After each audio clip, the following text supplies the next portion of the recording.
Again, hallelujah. Hallelujah. Hallelujah. Hallelujah. Hallelujah.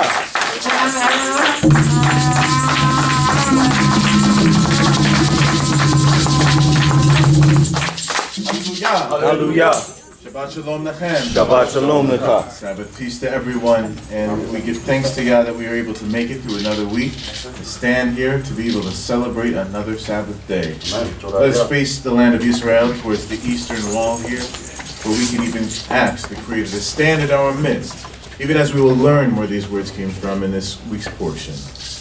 Kuma Yehovah, ve'yafusu oevecha, ve'yanusu misanecha mipanecha. Kuma Yehovah, ve'yafusu oevecha, ve'yanusu misanecha mipanecha. Kuma Yehovah, ve'yafusu oevecha, ve'yanusu misanecha mipanecha. And we said, rise up, O Yah, and let thine enemies be scattered, and let them that hate thee flee from before thee. Rise up, O Yehovah, and let thine enemies be scattered, and let them that hate thee flee from before thee. Hallelujah. Hallelujah. Let us say our morning prayer in Hebrew. Baruch Yehovah b'boker, Baruch Yehovah b'zoraim, Baruch Yehovah b'erev, Baruch Yehovah b'layla, Baruch Yehovah yom yom, u'Baruch Yehovah tamid, Yehovah Eloheinu b'vakosha, Lisloach lanu lekol devarim ra'im, she'asinu lefanecha yom yom, V'liyot imanu kol ha'yom hazeh, L'ma'an Shemcha Yehovah, Elohei Avraham, Yitzchak ve'Yisrael, Elohei Avoteinu ve'Eli, Lishmoa b'kolina, Intereseotka, L'ma'an Shemcha Yehovah. Hallelujah. Hallelujah. And we said, blessed be Yah in the morning, blessed be Yah in the afternoon, blessed be Yah in the evening, and blessed be Yah at night. Blessed be Yah every day, and blessed be Yah always. Yah, our divine power, please forgive us for all evil things that we have done, and be with us all this day for thy name's sake, Yah. The Elohim, the divine power of Abraham, Isaac, and Israel, the Elohim of our fathers, and my Elohim, hearken unto my voice, I pray thee, if it pleaseth thee for thy name's sake. Let us say hallelujah. Hallelujah. Yah Chai. Yah Chai. Which means Yah lives. Selah. Meditate on that. You may face the front. Once again, Shabbat Shalom Lechem. Shabbat shalom lecha. We even welcome our sister here and all who are long friends and family of the Hebrew family of Charlotte. We even open up with the praises called Sidrah Shabbat, the Hebrew song on page 3, which translates to "This is the Shabbat, the Sabbath, and I am happy. Ani ohev hayom shel Hashem. I love the day of the Lord. I love the day of Yah. Ze hayom hatov sameach ani ohev hayom shel Hashem. This is the best of days, and I am happy. I love the day of Yah. Ki Hashem hu shalach kol yamim, ki Hashem hu naten kol devarim. Hallelujah, hallelujah. Asher shir chadash sameach ani ohev hayom shel Hashem. Ki Hashem hu shalach, because Yah, Hashem, meaning the name of God, has sent all days. Hu noten kol devarim, He gives us all things. Hallelujah, hallelujah. Praise ye, Yah. Ashir shir chadash. Sameach ani ohev hayom shel Hashem. I will sing a new song, and because I am happy and I love the day of Yah. Sidrah Shabbat, sameach ani. Sidrah Shabbat, sameach ani.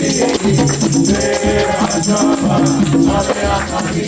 Ani ohev hayom shel Hashem.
Hallelujah.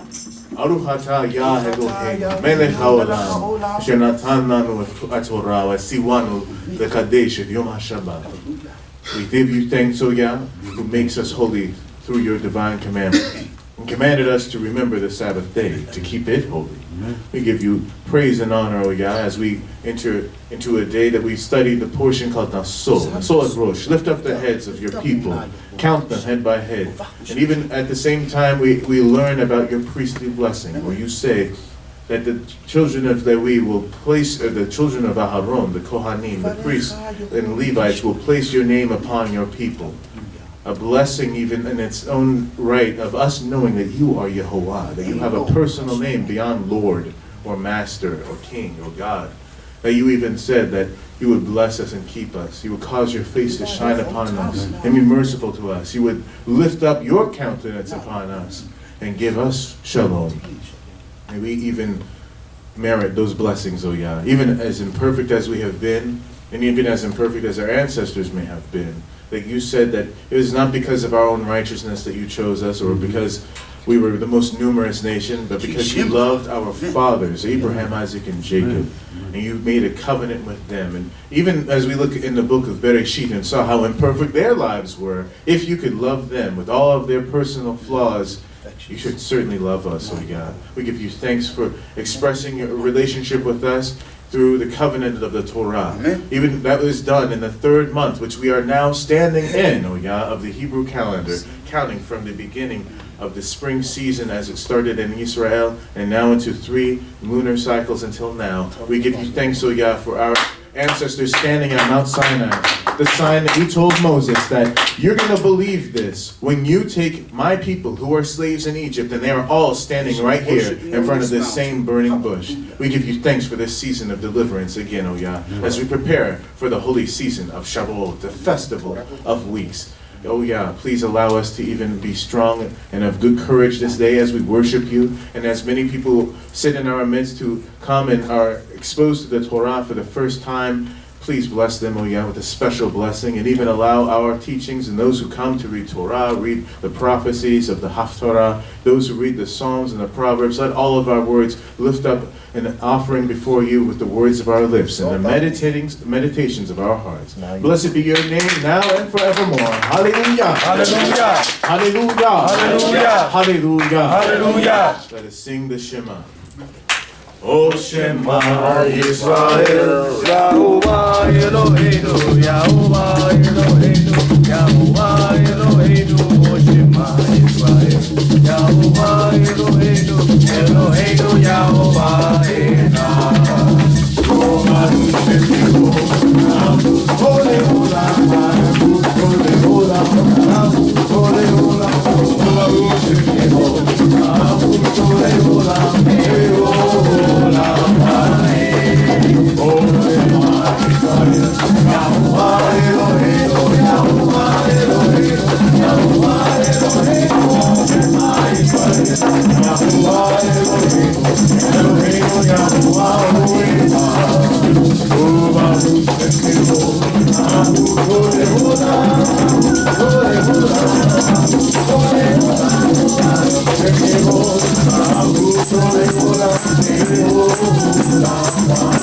It sounds like it.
Please be seated.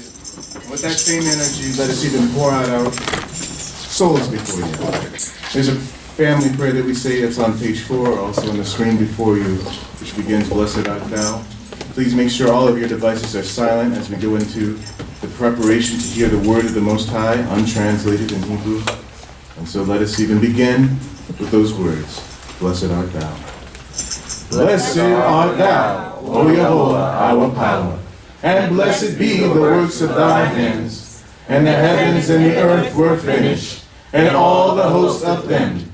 And on the seventh day God finished his works, which he had made. And he rested on the seventh day and hallowed it, because that in it he rested from all his works, which Yah in creating had made. O thou who art most holy, look upon thy people in mercy. Hear thou us, O power of Abraham. Nurture us, O power of Yitzhak. Save us, we implore thee, O power of Israel.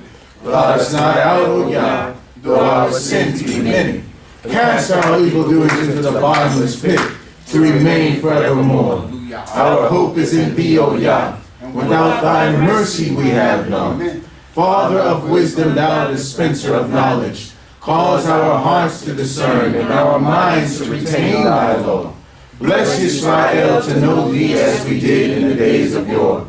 Let the sign of Shabbat shine brightly from this thy house, and from us thy people Yisrael. Let our voices mingle with the host of heaven, as we joyfully proclaim, blessed be the name of our power, and blessed be his holy day. Amen. Let us sing the Shema, which comes from Devarim, Deuteronomy chapter 6, verse 4. Shema Israel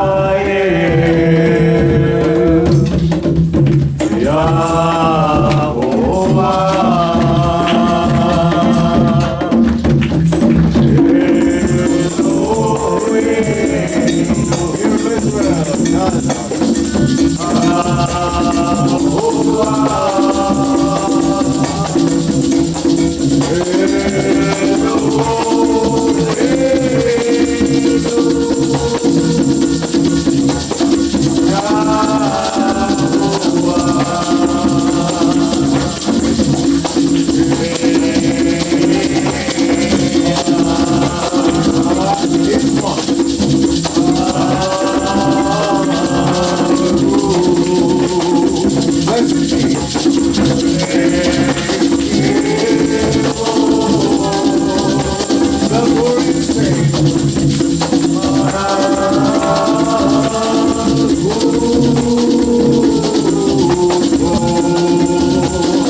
This is the day which Jehovah has made, and we will be glad and rejoice thereon. Unto thee do I lift up mine eyes, O thou that art enthroned in the heavens. Ascribe unto Jehovah the glory due unto his name. Worship Yehovah in the beauty of holiness. In thee, O Yah, do I take refuge. Let me never be ashamed. Thou hast given us joy in the place of sorrow. Thy truth is like a heavy wine. Shout for joy, O ye children of Israel. Proclaim the name of our King, to whom the sun does shine and the wind sings. Yehovah is our sun and shield. Who then could master us? To thee, power of our fathers, do we give honor and glory. For who is God besides thee? Be thou our judge, O Yah, against the ungodly nations. Save us, O our King, we beseech thee. Then shall we come clapping, singing, jumping, shouting, praising, crying, extolling thy holy name. For thee is the fountain of life, and in thy light do we see light. Thy loving kindness, God, is in the heavens. Thy faithfulness reaches up into the skies. Depart from evil and do good, and dwell forevermore in peace. For Jehovah loves justice and forsaken not his holy ones. Hallelujah. Amen. Let us sing the Shema. Shema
Where is the power of Abraham, who this call our father from Chaldea? Art thou not he, O power of Israel? Where is the power of Yitzhak, who did bless him with the righteous Rivkah? Thou art one and the same, who knoweth him who changed Yaakov's name. Thou, O Yah, will forever remain. Though Yosef sojourned in Egypt, yet did all men show him favor.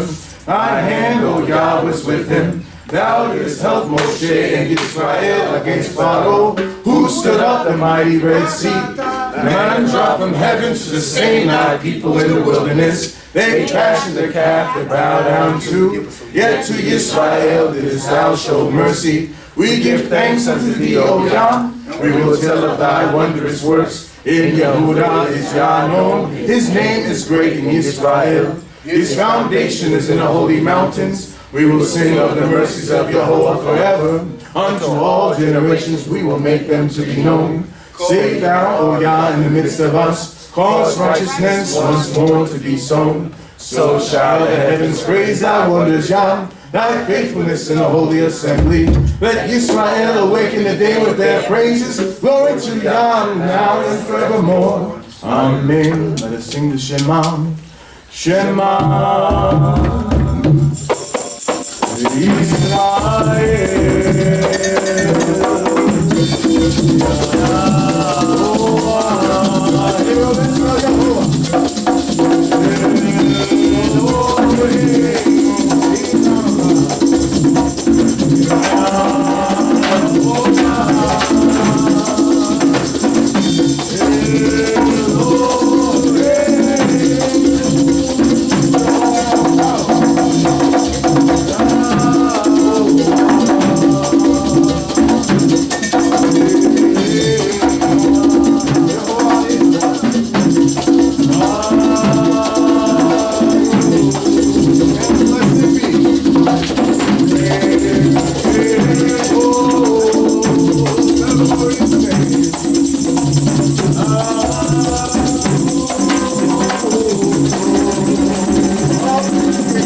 Hallelujah. Hallelujah. O Yah, thou art my power. Earnestly will I seek thee. Hear my voice, merciful Father. Preserve me from mine enemies. Send out thine angels to protect me. O thou that hearest prayer. With thy mighty hand, Yah, subdue all those that hate us. Remember us in mercy, Yah, and pardon all our transgressions. Except our power doth bless us, how could we hope to prosper? Unless our Creator protect us, we are as if we had not been. Stay thy hand, O death, for he doth forgive our iniquities. So will I sing praises to his name, that I may perform my vows. The dead praise not Jehovah, nay, nor any that go down into silence. Let us extol our power while we have life. Sing praises to our power while we have any being. Together we will lift up our voices and gratefully sing. Withhold not thy voice from extolling our Maker. Let young and old praise him together. Let the tribes come near and testify. Even the tribes of Israel, the mighty of Jehovah. Say among the nations, Jehovah reigneth. Thy power, Israel, over all the world. For Jehovah will not cast off his people, neither will he forsake his inheritance. Thy testimonies are very sure. Holiness become thy house, now, O Yah, and forevermore. Hallelujah. Shema Yisrael. Shema Yisrael. Yahovah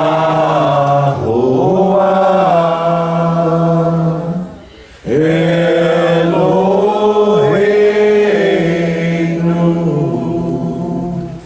Yahovah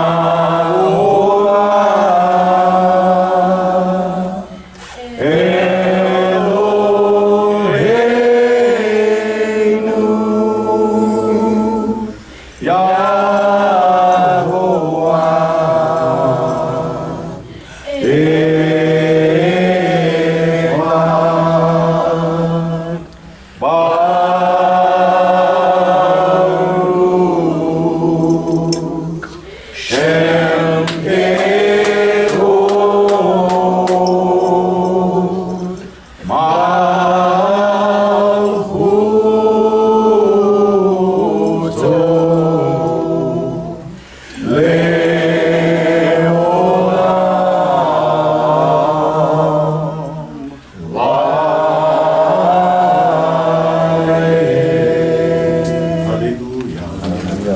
Face the front.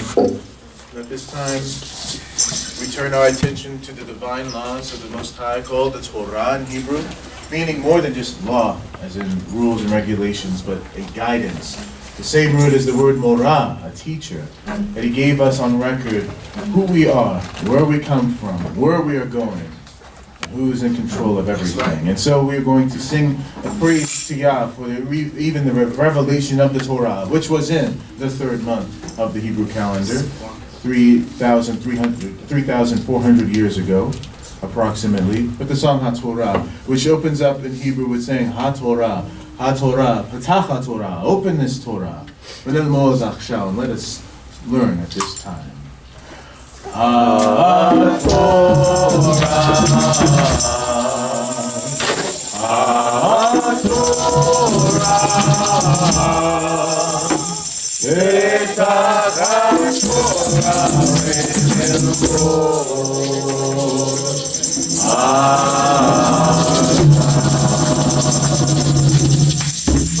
whereby shall we return unto thee,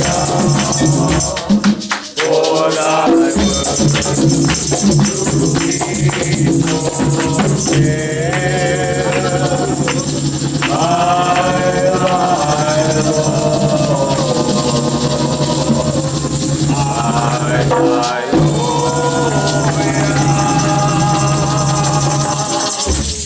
in our heart we need to be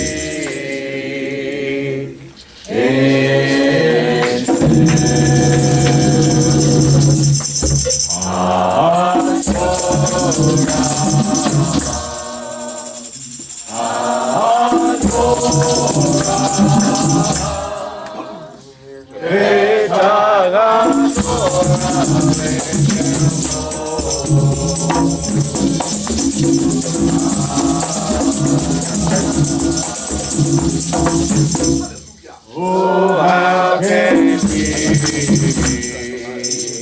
Draw closer to each other in the spirit of true righteousness.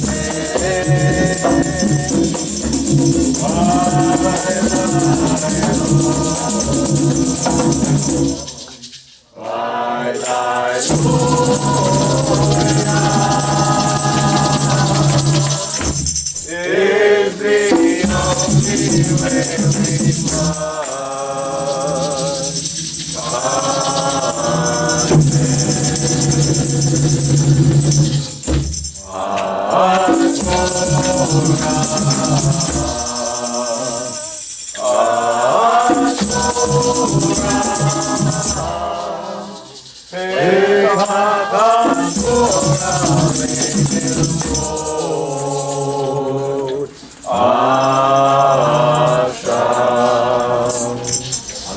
Hallelujah. Ani po Baruch Hashem Shel Yam. Baruch Yahovah Yom Yom, Baruch Yahovah Tamid, Ubaruch Haba Likrayet Torah. Odeh ani lefanecha ya shenatan lanu et haTorah. Hallelujah. Sisters, you may be seated. All males rise for the recitation of the words of the Most High God. In our reading of the Torah, which is, of course, the most important thing of all, which is to hear the Creator's voice speaking, we remain absolutely still during this time, and for the next 40 or so minutes, we don't even go in and out of the boot room. If you have to excuse yourself, you can listen to services in the hallway. But at this time, we will focus on the translation we just showed, the blessings for the Torah. It is a blessing to be called to this Torah. It's not an embarrassment. It's not a shame. When our ancestors were forbidden even from learning the ABCs, here we're learning the Aleph, Beit, Gimel. And so it's an honor to be able to know the language well enough to be called to recite it in its untranslated original language of Hebrew. And so we say, Nikra'et, and we call the Hebrew name of the one who will read by saying, Nikra'et, let us call on. And that reader will say, Ani po Baruch Hashem Shel Yah. I am here, blessed be the name of Yah. And we will hear the song Baruch Yehovah Yom Yom, which is blessed be Yehovah every day. Baruch Yehovah Tamid, and blessed be Yah always. Uvaruch Haba Likro et HaTorah, and blessed be he, she who comes to recite the Torah. And before reading in Hebrew, the reader prepares him or herself personally as a man or a woman by saying, Modeh ani, I as a man am thankful, or Moda ani, I as a woman am thankful, lefanecha, before you, Yehovah shenatan lanu et Torah, Yehovah who gave us this instruction, this law, this Torah. And then we all say, as a congregation, a kehilah, Modim anachnu lach, we all are thankful for you, She'atahu Eloheinu, that you are our Elohim, our divine power.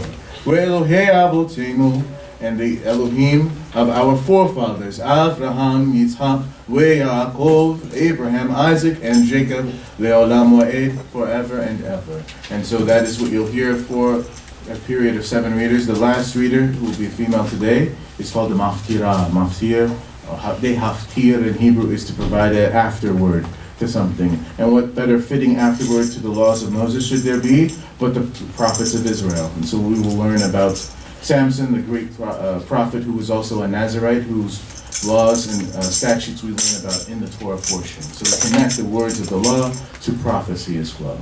And that will be the high point of our service before we go into praise and worship and allow the Maftirah, praising the Creator, and then giving the Maftirah the words to time to give her words and bring the word of God to us in our day and time. Hallelujah. Hallelujah. We're going to be reading in the book of Numbers, the book Bamidbar of our time, Bamidbar in the desert. That's in the portion of Naso. Lift up the heads, which is going to be read in Hebrew today in the 7th chapter, verse 69 through 89, the last 21 verses. And to practice our Hebrew, אנחנו נקרא, we will read the Sefer Bamidbar, Parashat Naso. In the book of Bamidbar, in the portion of Naso, Perek Sheva, chapter 7, Pasuk Shishim Watesha, verse 69. Hallelujah. Hallelujah. פר אחד בן בקר, עיר אחד, כבש אחד בן שנחתו לעולם, שער עזים אחד לחטאת, ולזבח השלמים בקר שניים, אלים 5, עצורים 5, כבשים בני שנה 5, זה קורבן אחיעזר בן עמישדי. Amen. Hallelujah. One young bullock, one ram, one he-lamb of the first year for a burnt offering, one male of the goats for a sin offering, and for the sacrifice of peace offerings, 2 oxen, 5 rams, 5 he-goats, 5 he-lambs of the first year. This was the offering of Achiezer, the son of Amishadai. Amen. מודים אנחנו לך שאתה הוא אלוהינו ואלוהי אבותינו אברהם יצחק ויעקב לעולם ועד. נקרא את השר אהרון בן לוי בן ישראל. אני פה ברוך השם של יהוה. ברוך יהוה יום יום ברוך יהוה תמיד וברוך הבא לקרוא את התורה. מודה אני לפניך יהוה נתן לנו את התורה. הללויה. היום עשר יום נשיא לפני אשר פגדיאל בן אקרן. קורבנו קערת כסף אחד 30 ומאה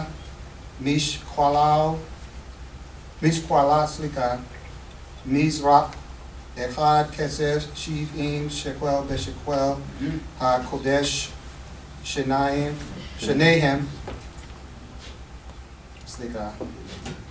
מלאים סולת בלולה בשמן למנחה כף אחד 10 זהב מלאה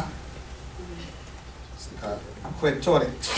Hallelujah. On the 11th day, Pagiel, the son of Akran, prince of the children of Asher.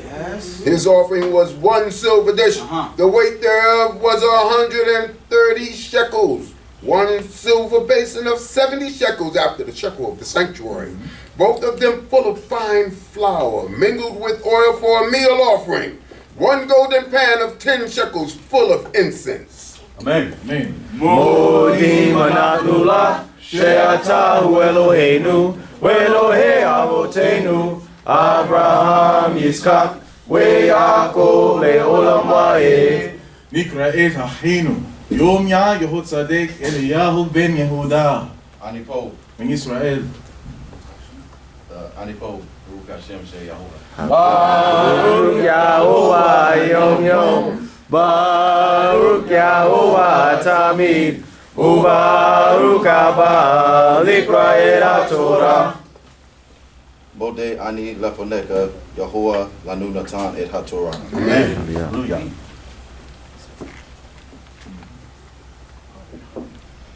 פר אחד בן בקר עיל אחד כבש אחד בן שנתו לעולה שעיר עזים אחד לחטאת ולזבח השלמים בקר שניים אלים 5 עתודים 5 כבשים בני שנה 5 זה Korban, Right? Pag-el, Ben Akron. Amen. Hallelujah. One young buck, one ram, one he lamb of the first year for a burnt offering, one male of the goats for a sin offering, and for the sacrifice of peace offerings, 2 oxen, 5 rams, 5 he goats, 5 he lambs of the first year. This was the offering of Pag-el, the son of Akron. Amen. Modim anachnu lach she'ata hu Eloheinu ve'Elohei avoteinu Avraham Yitzchak ve'Yaakov le'olam va'ed. נקראת אחינו נחום בן ישראל. Baruch Yahuwah Yom Yom, Baruch Yahuwah Tamid, Ubaruch Abba Likraed HaTorah. Hallelujah. Bayom Shane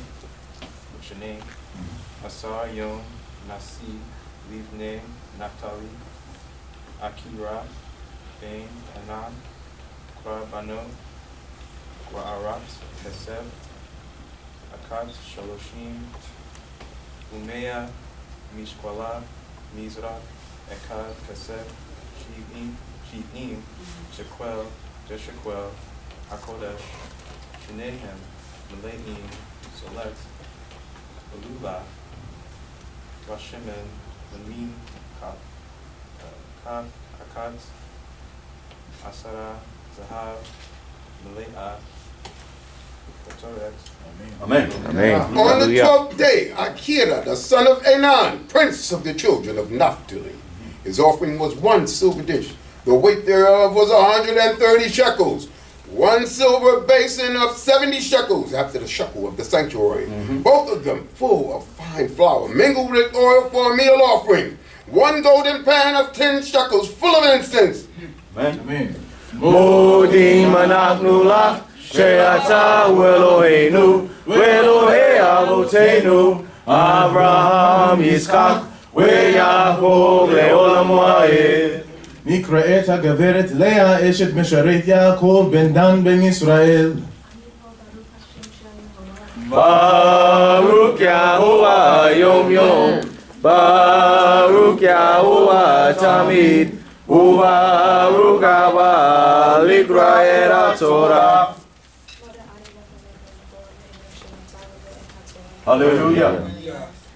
We're on chapter 7, verse 81.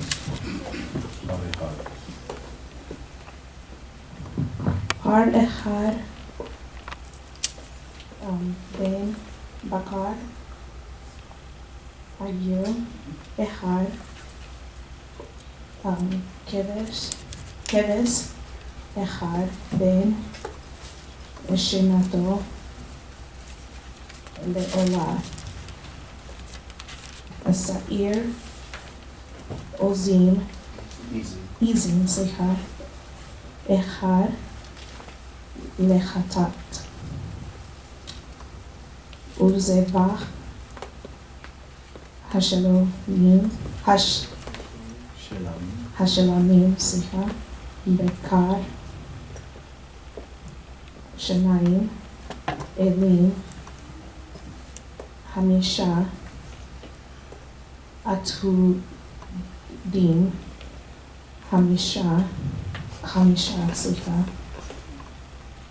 Bevashim Kevasim Bnei Shanach Hamisha Ze Karvan Achira Ben Enan. Hallelujah. Hallelujah. 1 young bullock, 1 ram, 1 he lamb of the first year for a burnt offering, 1 male of the goats for a sin offering, and for the sacrifice of peace offerings, 2 oxen, 5 rams, 5 he goats, 5 he lambs of the first year. This was the offering of Akra, the the son of Enan. Amen. Achot. מודים אנחנו לך שאתה הוא אלוהינו ואלוהי אבותינו אברהם יצחק ויעקב לעולם ועד. נקראת הבחורה נקוובה, בת מורה תבל בן לוי בן ישראל. ברוך יהוה יום יום, ברוך יהוה תמיד, וברוך הבא לקרוא את התורה. Hallelujah. Zot, Kanukat, Hamizbeach, Bayom, Himashak, Oto, Me'et, Neshi 8, Israel, Pa'arot, Kesef, Shetehem, Esrei, Mizrek, Kesef, Shemaim, Asar, Kapot, Zahav, Shetaim, Esrei, Shiroshim, Umeah, Ha'ara, Ha'akat, Kesef, Shivim, Hamizrach, Ha'ekai, Kol Kesef, Ha'kelim, Al-Kayim, Arba, Me'ot, Beshequel, HaKodesh, Kapot, Zahav, Shetaim, Esrei, Meleot, Toret, Asara, Hakaf, Beshequel, HaKodesh, Kal, Zahav, Hakapot, Esrim, Umeah. This was the dedication offering of the altar in the day when it was anointed at the hands of the princes of Israel. Right. 12 silver dishes, 12 silver basins, 12 golden pans, each silver dish weighing 130 shekels, and each basin 70. All the silver of the vessels, 2,400 shekels, after the shekel of the sanctuary. 12 golden pans full of incense, weighing 10 shekels apiece, after the shekel of the sanctuary. All the gold of the pans, 120 shekels. Amen. מודים אנחנו לך שאתה הוא אלוהינו ואלוהי אבותינו אברהם יצחק ויעקב לעולם ועד. נקראת המפטירה לפרשת נשוא, נקראת אחינו שקירה בת לוי בן ישראל. ברוך יהוה יום יום, ברוך יהוה תמיד, וברוך הבא לקרוא את התורה. Hallelujah. Verse 87.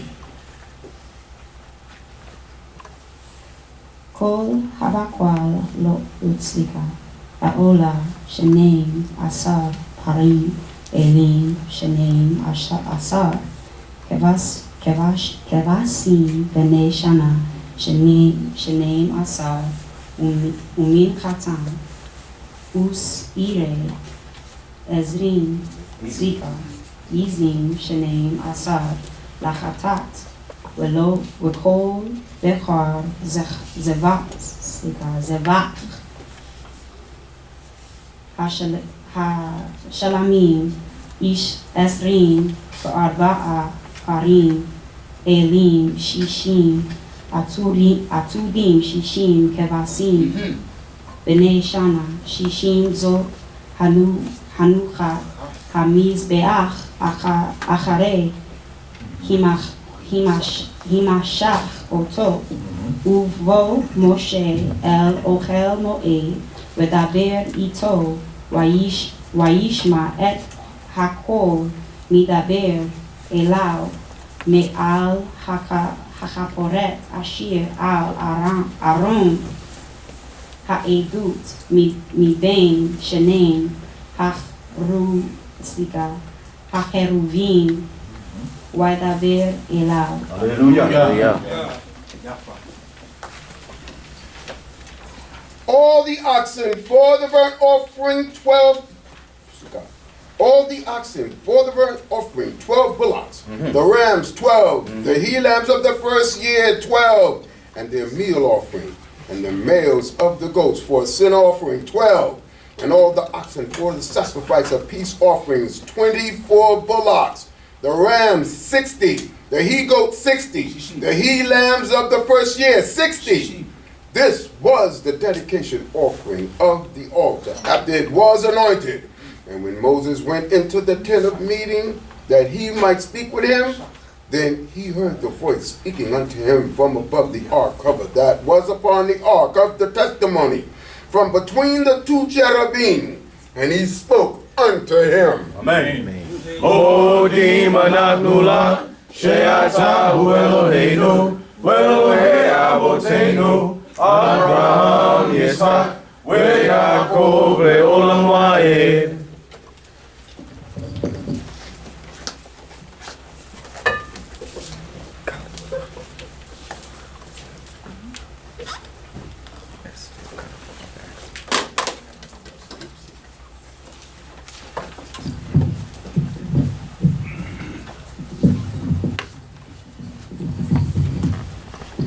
Shabbat Shalom. Shabbat Shalom. How's everybody doing this day? Hallelujah. All glory unto the Most High, and those babies seated. Hallelujah.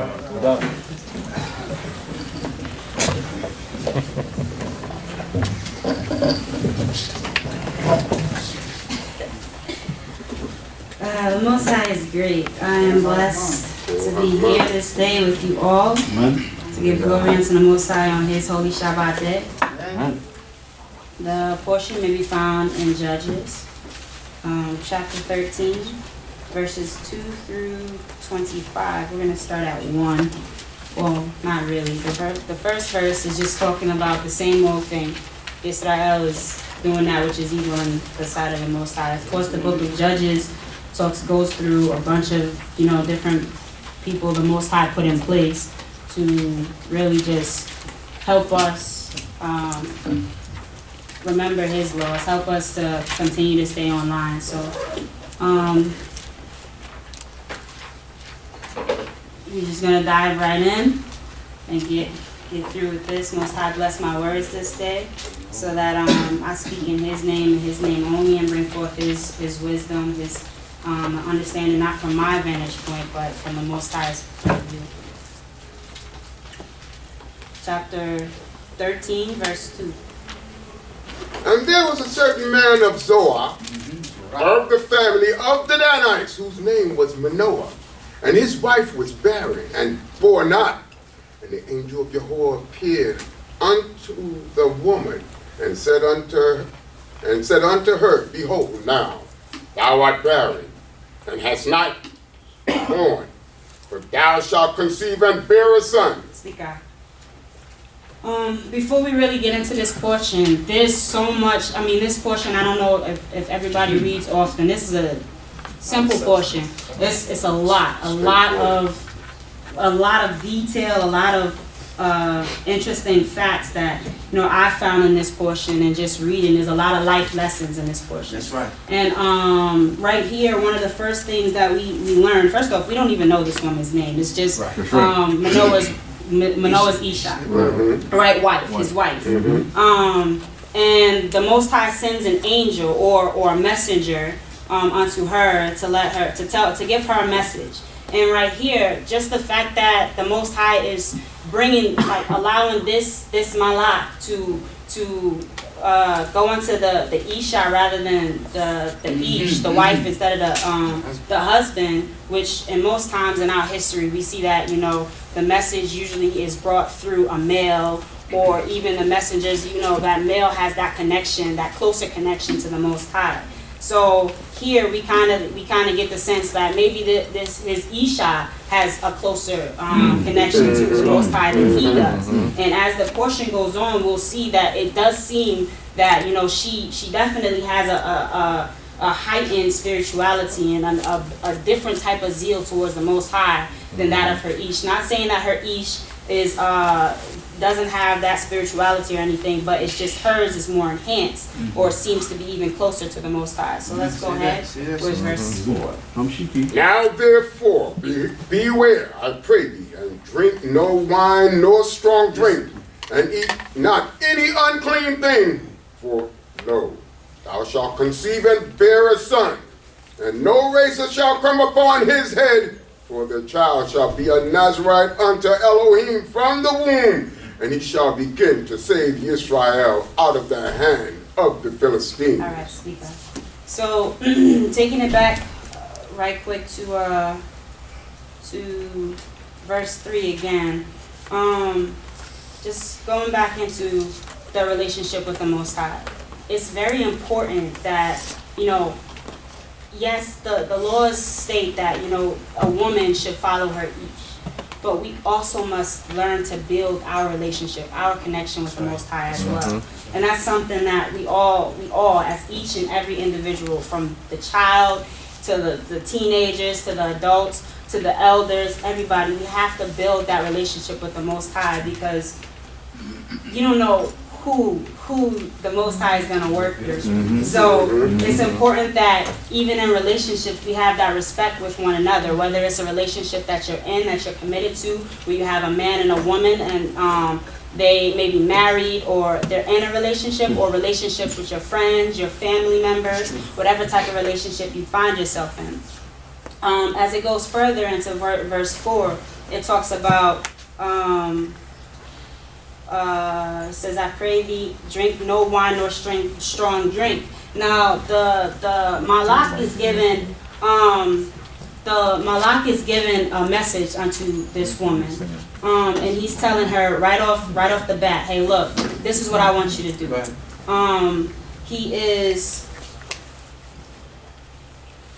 This is going into the laws of the Nazarite, which is something that we're going to touch on in the portion today.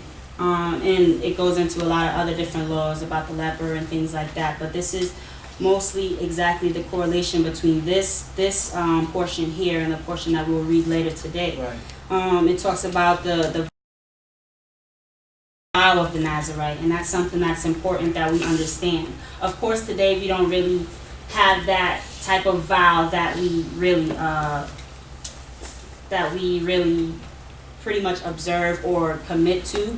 That's something of like the old days or something that's kind of ancient, but we have so many other things that we do today that we have to kind of realize that we need to align ourselves with in a righteous manner.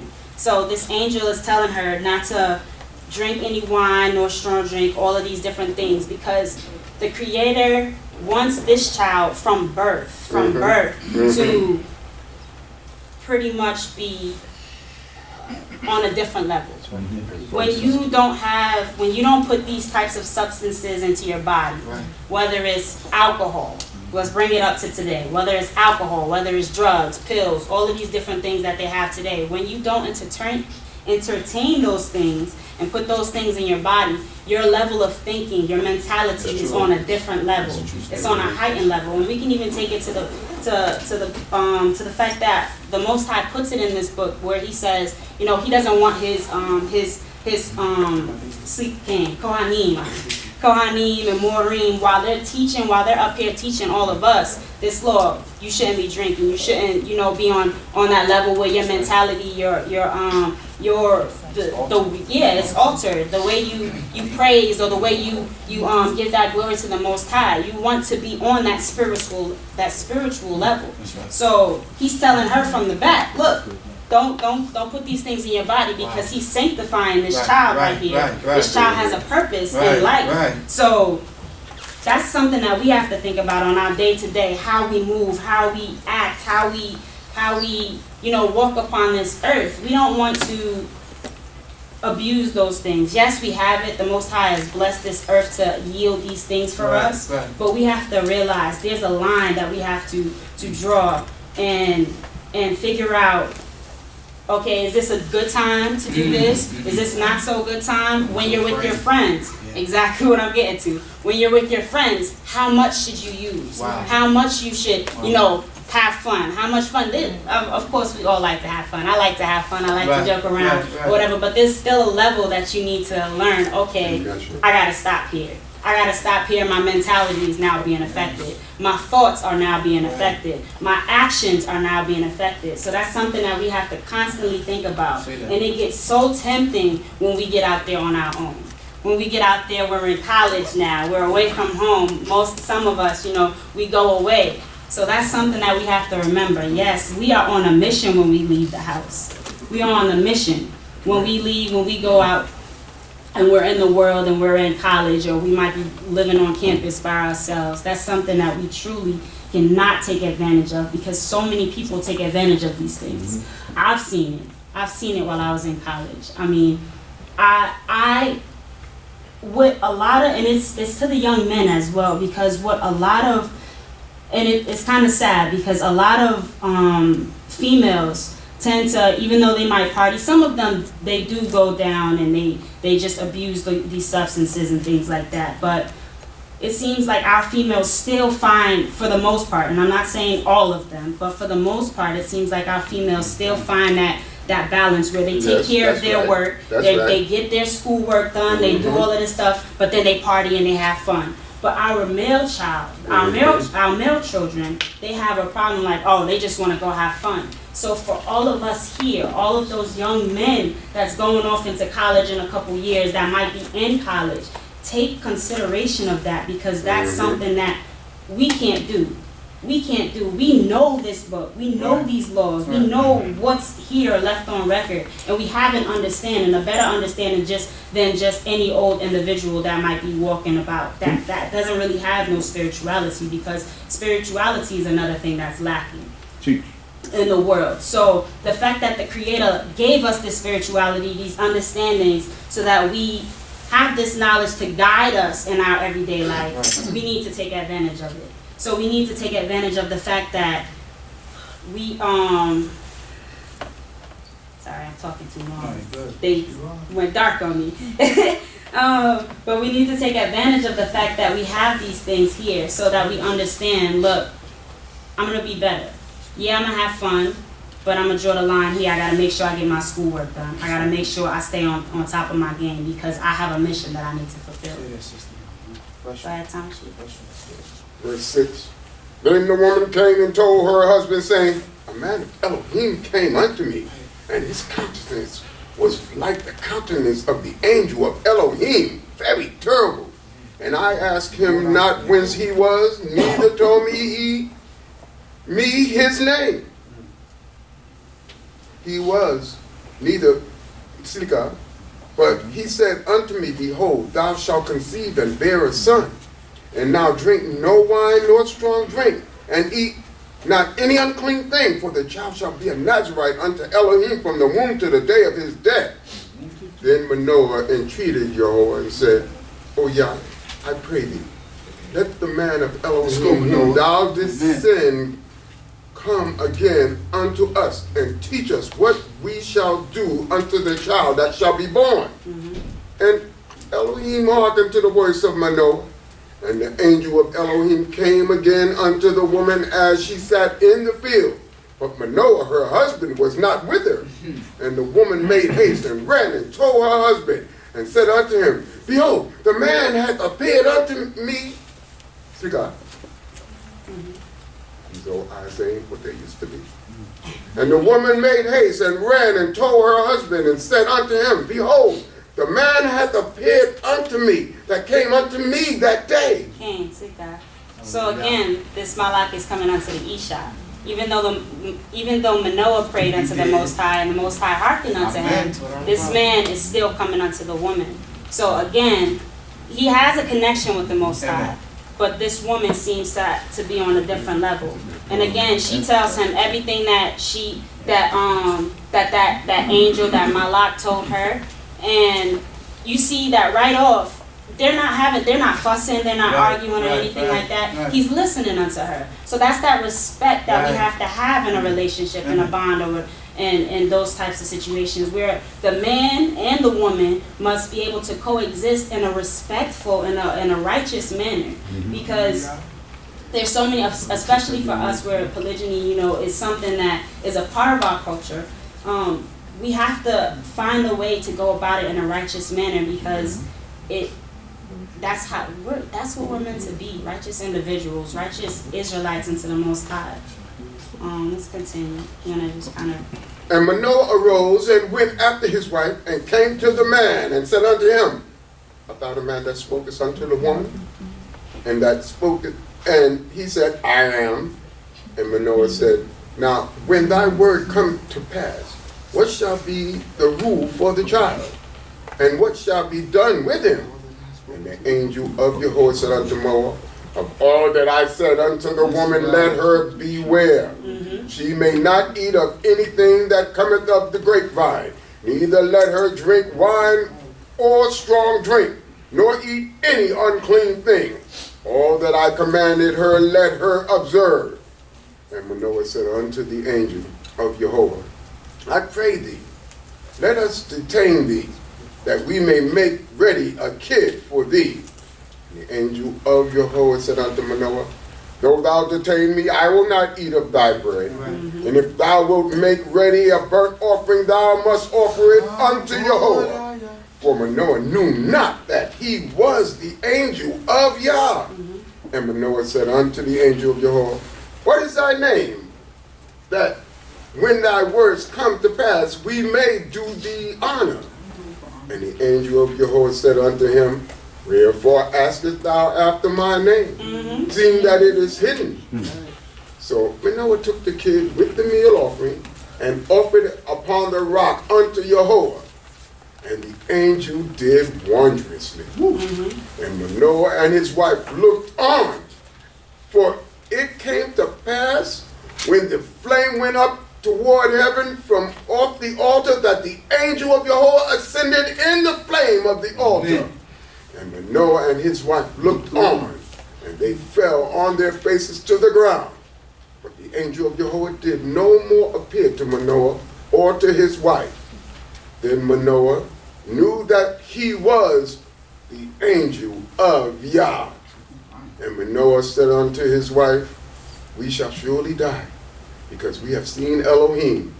But his wife said unto him, If Jehovah were pleased to kill us, he would not have received a burnt offering and a meal offering at our hand. Neither would he have shown us all these things, nor would at this time have told us such things as these. And the woman bore a son, and called his name Samson. And the child grew, and Jehovah blessed him. And the spirit of Jehovah began to move him in Machanedan, between Zoar and Eshtaol. I just wanted to go through the portion right quick, but again, there's a lot of detail in these last few verses that we read. And when the angel came back unto Manoah and his wife now, and they're conversing with him, we see that the angel just reiterates everything that he already told the wife. He says it over. So it's important that we know, look, this is very important that you don't drink wine or strong drink or put certain things in your body, make sure it's all clean, because of the vow that you're taking. And we have to think about the vows that we make. Now we don't really consider them as vows, new day and age. But when we swear, or when we make a promise unto the Most High, or just put that out there in the atmosphere, we have to realize the importance of those things. Even marriage.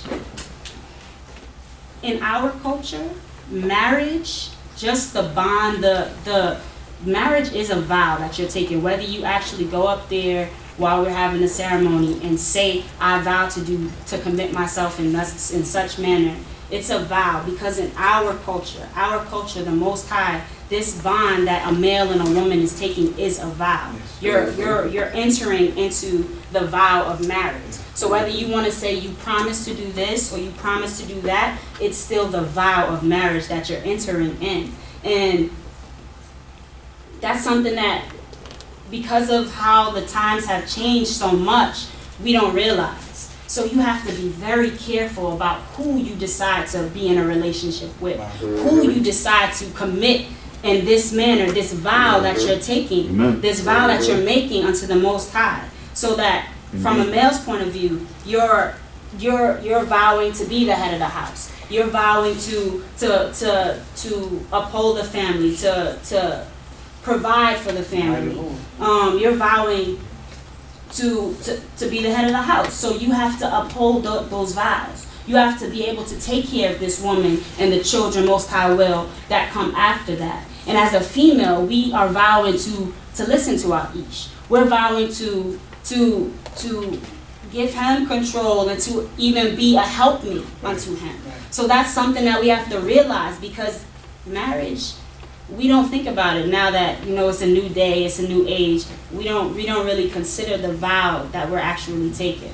And again, whether it's a promise that you say when you're up there, it's the vow that you are committing yourself in through the King, through the Creator, when you're entering into a marriage. So that's something that we have to think about. And then it talks further about the fact that Noah didn't realize at the time that he was talking to the Malak of Elohim. That's something that we have to realize. We don't know who we are talking to when we're out there. We don't know who we're talking to, who we're dealing with. So we have to be very considerate about these things. Knowledge, wisdom, a message can come from a child. A child. And we have to be very careful about how we talk, how we interact with individuals, how we act around them. Whether we're giggling, we're laughing with our friends when we're on the side. Oh, look at them! They look funny. They're walking funny. Be very considerate of these things, because we don't know who is a messenger of the Most High. Amen. So it's very, very, very scary to even think about that, but also that's that fear that we should already have for the Most High in us. Because, like I said, wisdom can come from a baby. Wisdom can come from an old person, an older person, speak out. Wisdom can come from anybody. So we have to be able to realize these things and be prepared for these things. At the end, it talks about the child that they gave birth to. The Most High gave this child a purpose from birth. Before he was even conceived, the Most High gave a purpose to this child. This child's purpose, of course, most of us know the story of Samson, and how he saved Israel from the hand of the Philistines. That was his purpose. We are all born with a purpose. We are all born with a purpose. We have to figure it out, and we have to be able to commit our lives to that purpose. Don't mess up. Don't mess up. Don't fail. Because that's your life that you are failing. That's the life that the Most High gave you that you are failing. So we have to, again, remember that, try to keep our bodies as our temple, like they say. Maintain a spirit that's elevated towards the Most High constantly. Remember the things that we say. Be cognizant of the things that we say unto each other, to ourselves, and our minds. Be cognizant of those things. And, continue to fear the Most High. And also figure out our purpose in life, because we all have a purpose. His was to save the children, but ours, what is ours? When you go to school, you think about these things. I know when I was younger, and I thought that, I wanted to be an ice cream truck driver. I was like, I can get all the ice cream in the world. I was real little when I wanted to do that.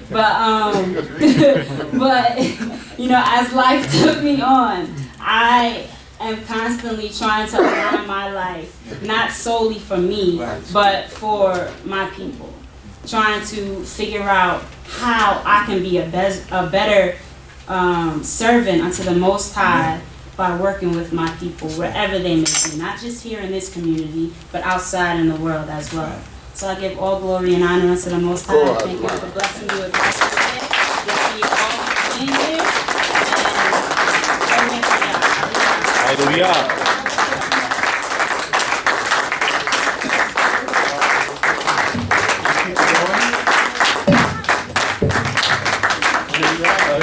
Hallelujah. Hallelujah. Hallelujah. Those are very powerful things that we're going to be learning more about in this portion. And it comes, again, as it says in the portion, from the mouth of a woman, a young woman. I think it just shows the Creator is not discriminatory in terms of your ability to make insight about very profound things. One just brief thought here. The portion is going to talk about sin.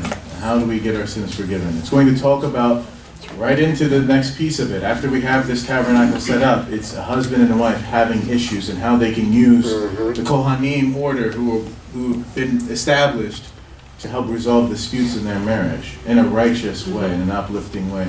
How the nation can come to the place of Yah and lift up worship together, and that you can take upon yourself these vows. So there are things we're missing when we are used to being out here in exile, out of our own land, without a temple, without an order of Kohanim, because that spiritual level was so intense. Here they're talking to Malachim, and it's like, look, by the way, you're about to have an unplanned pregnancy with your husband. It's like, who are you?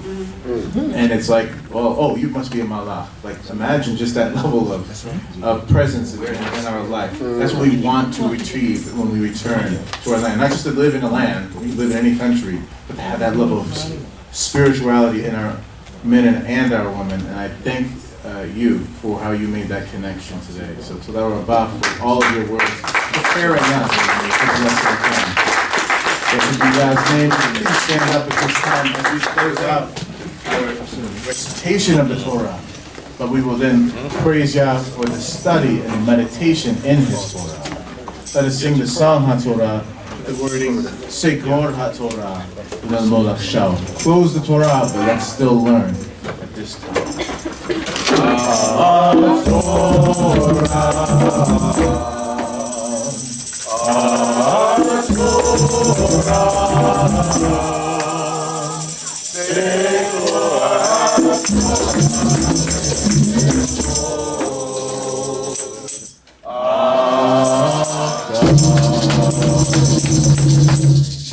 Whereby shall we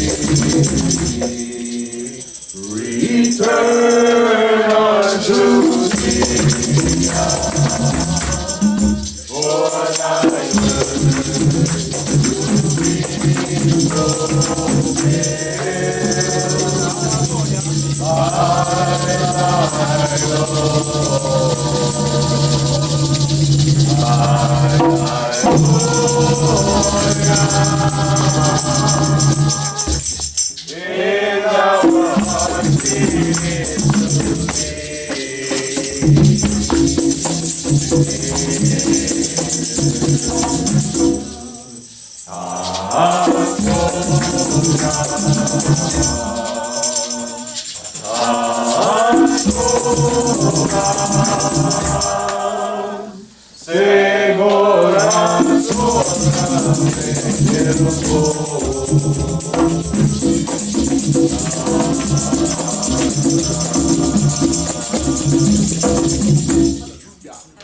Oh, how can we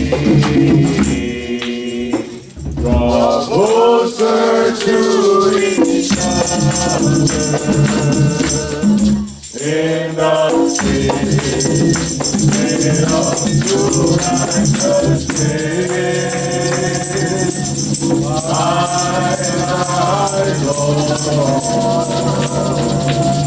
My Lord, my Lord,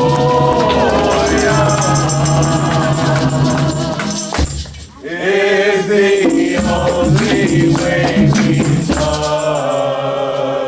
connect.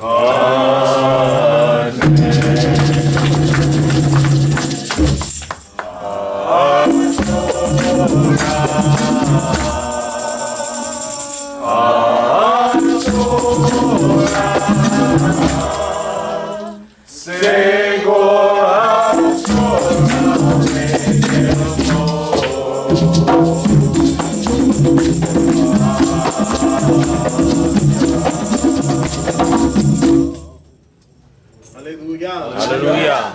Time for one song, and let us sing Ha'azina Li. It's on page 6 in the Sidrah, the order at the back of the service book, but also on the screen here. And that is a Hebrew cry which says, Ha'azina li ani avdecha, ani omed po lefanecha. Give ear unto me, and I am your servant. I stand here before you. Ha'asher, ani ma'gesh ma'ayev, ozekra alecha. When I feel tired, then I will cry unto you, to Yehovah. Sadik devorcha, chokhmat toratcha, yehochem hu roseh lemodbo. Your word is righteous, and your Torah is wisdom, and he shall be wise who desires to learn therein. Shim'u achai li v'chol mishpachti, asiu miswot berachot v'shalom. Listen to me, my brothers, and all of my family. Perform the commandments with blessings and in peace. Mi noten lechem, mi noten mayim, mi ma'achel amo kol hazaman. Who gives bread and who gives water? Who feeds his people all the time? Melech haolam, boreh haaretz, Moshiach. The creator of the universe, the king of the universe and the creator of the earth. He is our savior. His name Shemo Yehovah. Who he is? Yehovah. Yehovah. Ha'azina li, ani ogecha, ani omed po lefanecha, ka'asher ani margish me'ayef, ozekra elecha el Yehovah. Sadik devorcha, ha'toraka, yehacham hu roseh lemodbo, shemo achali v'kol mishpati, asiu mitzvot berachot v'shalom. Minoten lechem, minoten mayam, mima achiram kol hazman, melech haolam, boreh haaretz, u'moshiach Shemo Yahuwah. What is the name? Yahuwah.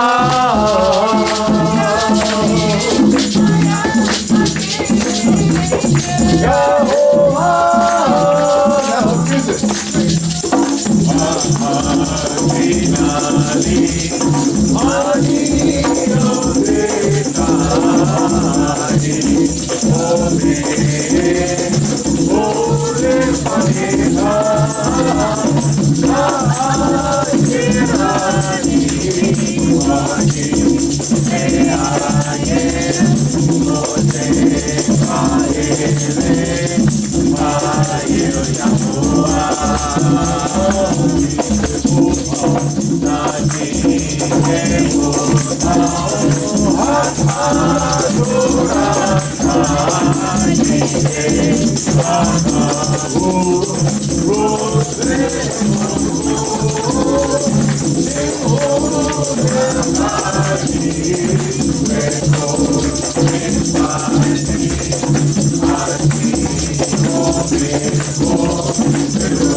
Hallelujah. You may be seated as we call on Geber Yafia to even bring forth the wisdom of the 8th proverb.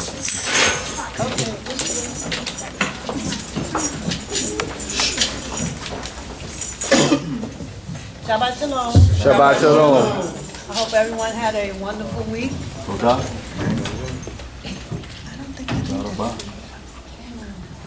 Can everybody hear me? Yeah. Okay. That thing bothers me. For the camera. It's for the camera. Okay, as I said, I hope everyone had a blessed week. Toda Yah for all of your lives. I'm glad to see everybody here, and whoever's not here, I hope they are in good health and they're just home enjoying this quietness and the peacefulness of the Shabbat. 8th proverb. Does not wisdom call, and understanding put forth her voice? In the top of high places by the way, where the paths meet, she standeth. Beside the gates, at the entry of the city, at the coming in at the doors, she crieth aloud. Unto you, O men, I call, and my voice is to the sons of men. O ye thoughtless, understand prudence, and ye fools, be ye of understanding heart. Hear, for I will speak excellent things, and the opening of my lips shall be right things. For my mouth shall utter truth, and wickedness is an abomination to my lips. All the words of my mouth are in righteousness. There is nothing perverse or crooked in them. They are all plain to him that understand, and right to them that find knowledge. Receive my instructions, and not silver, and knowledge rather than choice gold. For wisdom is better than rubies, and all things desirable are not to be compared unto her. I, wisdom, dwell with prudence, and find out knowledge of devices. The fear of Yahweh is to hate evil, pride and arrogancy, and the evil way, and the forward mouth do I hate. Counsel is mine, and sound wisdom. I am understanding, power is mine. By me kings reign, and princes decree justice. By me princes rule, and nobles, even all the judges of the earth. I love them that love me, and those that seek me earnestly shall find me. Riches and honor are with me, yea, enduring riches and righteousness. My fruit is better than gold, yea, than fine gold, and my produce than choice silver.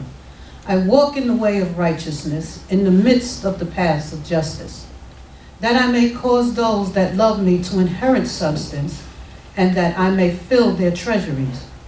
Yahweh made me as the beginning of his way, the first of his works of old.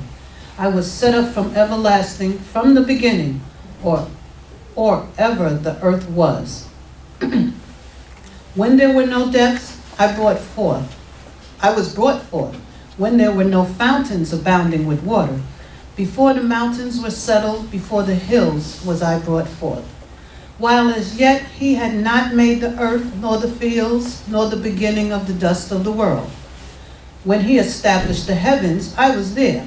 When he set a circle upon the face of the deep. When he made firm the skies above. When the fountains of the deep showed their might. When he gave to the sea his decree, that the waters should not transgress his commandment. When he appointed the foundations of the earth. Then I was by him as a nursling, and I was daily all delight, playing always before him, playing in his habitable earth, and my delights are with the sons of men.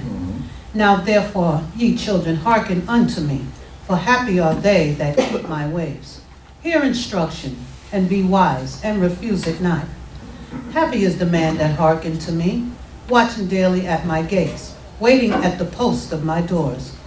For whoso findeth me findeth life, and obtaineth favor of Yahweh.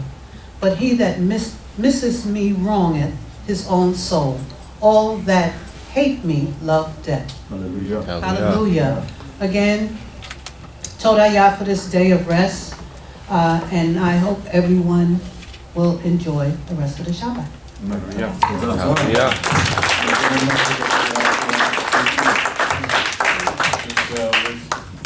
prayers, let us all give thanks to God one more time before we separate the children into their classes for this day and go into our portion, our class as adults, by saying the 24th Psalm as a family, a Psalm of David. The earth is Jehovah's and the fullness thereof, the world and they that dwell therein. For he hath founded upon the seas and established it upon the floods. Who shall ascend into the mountain of Jehovah? And who shall stand in his holy place? He that hath clean hands and a pure heart, who hath not taken my name in vain, and hath not sworn deceitfully. He shall receive a blessing from Jehovah, and righteousness from the power of his salvation. Such is the generation of them that seek after him, that seek thy face, even Achot, Selah. Lift up your heads, O ye gates, and be ye lifted up, ye everlasting doors, that the King of glory may come in. Who is the King of glory? Jehovah, strong and mighty, Jehovah, mighty in battle.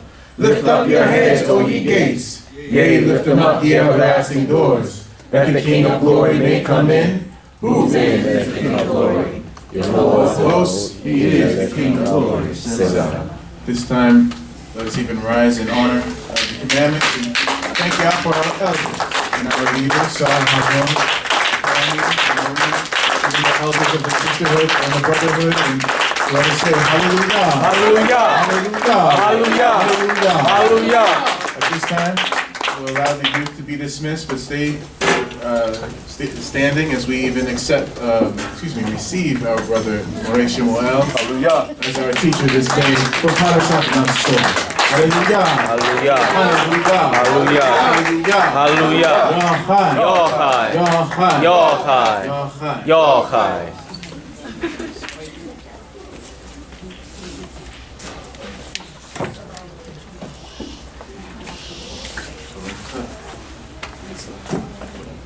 Shuva Bakasha.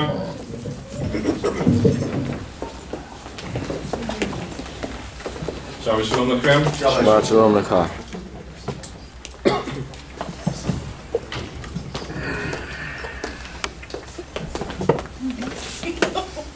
We thank the Most High. He has blessed us to see a new month.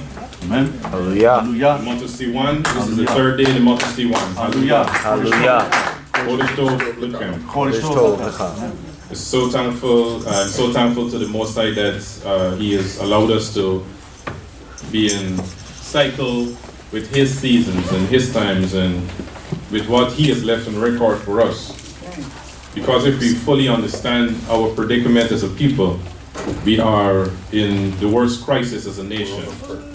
We face total deracination as a people. We do not know where we are in this race of life. It's amazing that every other ethnic group, they are fully aware of who they are in this world and what is required of them. But as we as Israelites, the sleeping seed of Israel, we do not know. Collectively, we do not know. You just have to take a drive, because I won't advise you to walk in certain places. Certain, like East Charlotte. I think that's the area, East Charlotte. Yeah. Yes. Just go and take a drive.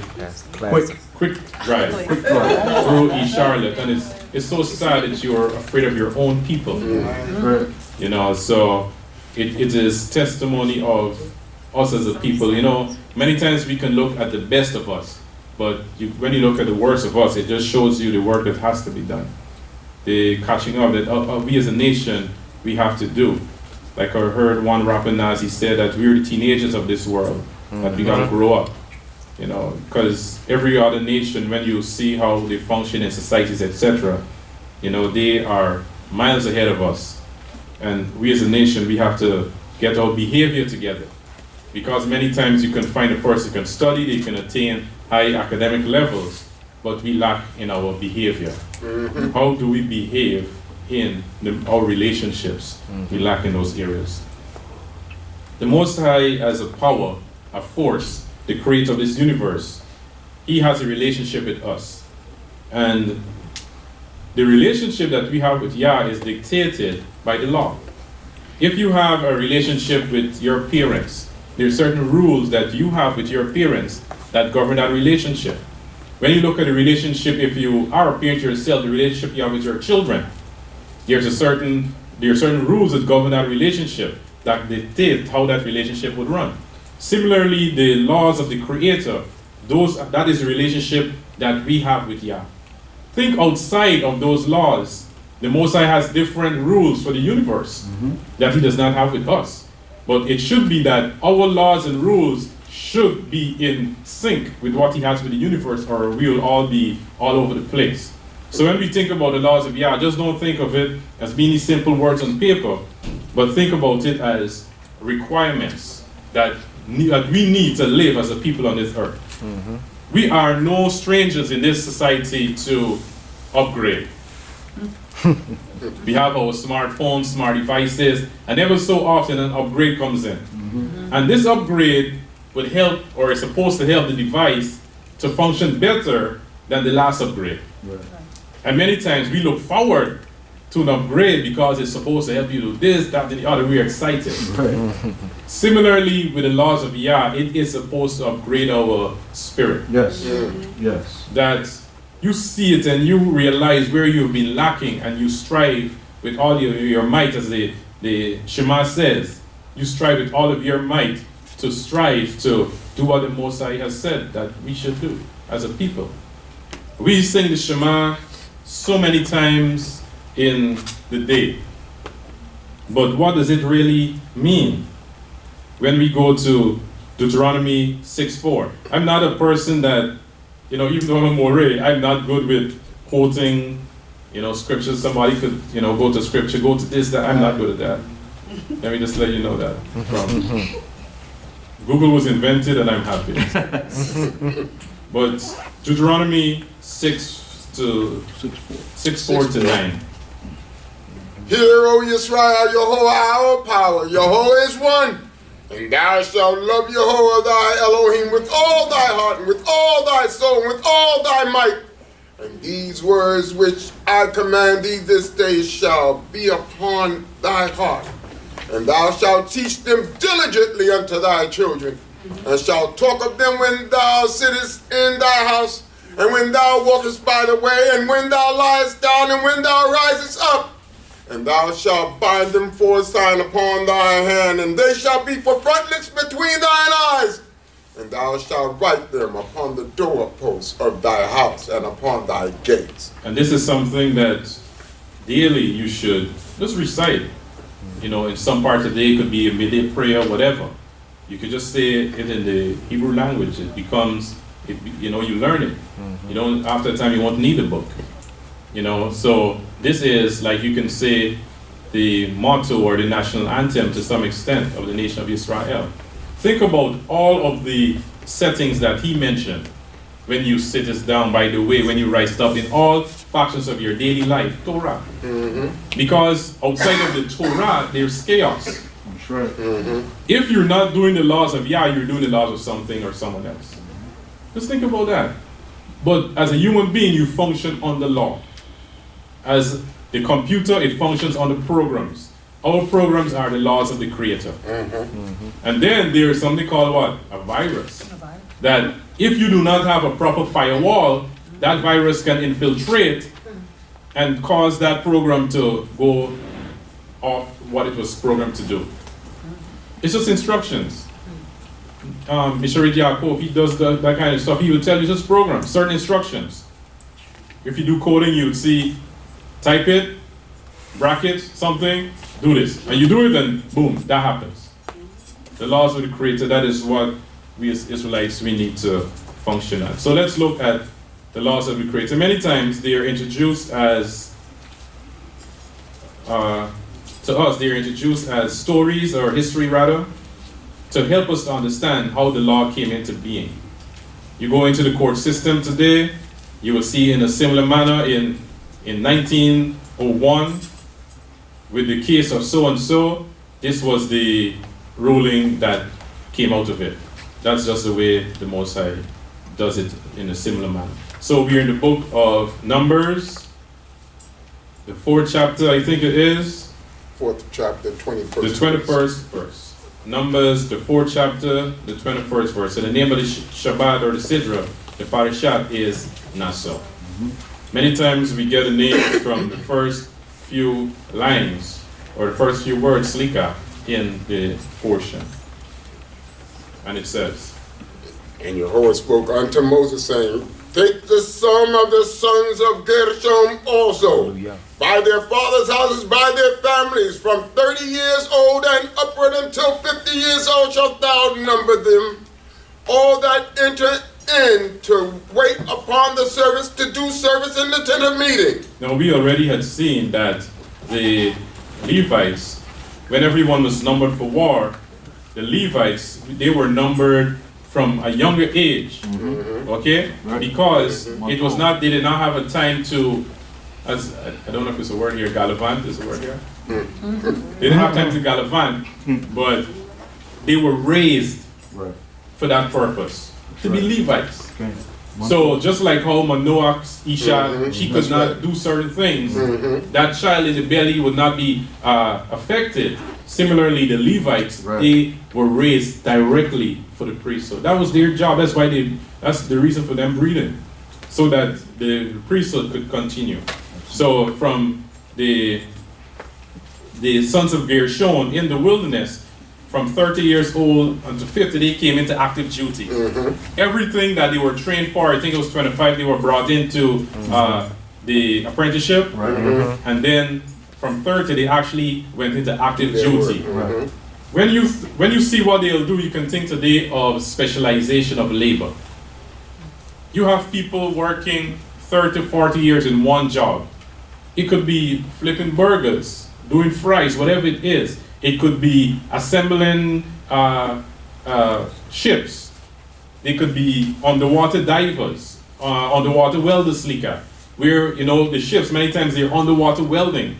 Those are skills that if you go to work every day for a number of years, you will become so precise in what you're doing that when you take on the next person that is coming in at 25, you have so much tricks of the trade that he does not have to stumble and struggle through what you did to get to your stage. So in that way, every generation is starting on another level, on another level. If you look at the way ants move, many times we just kill them. Oh, ants. But if you should have a setting and you study the movement of ants, like Shlomo said, look at the ants you slaughtered. He said, look at them. When they're crossing, like if they're coming from opposite directions, they always touch.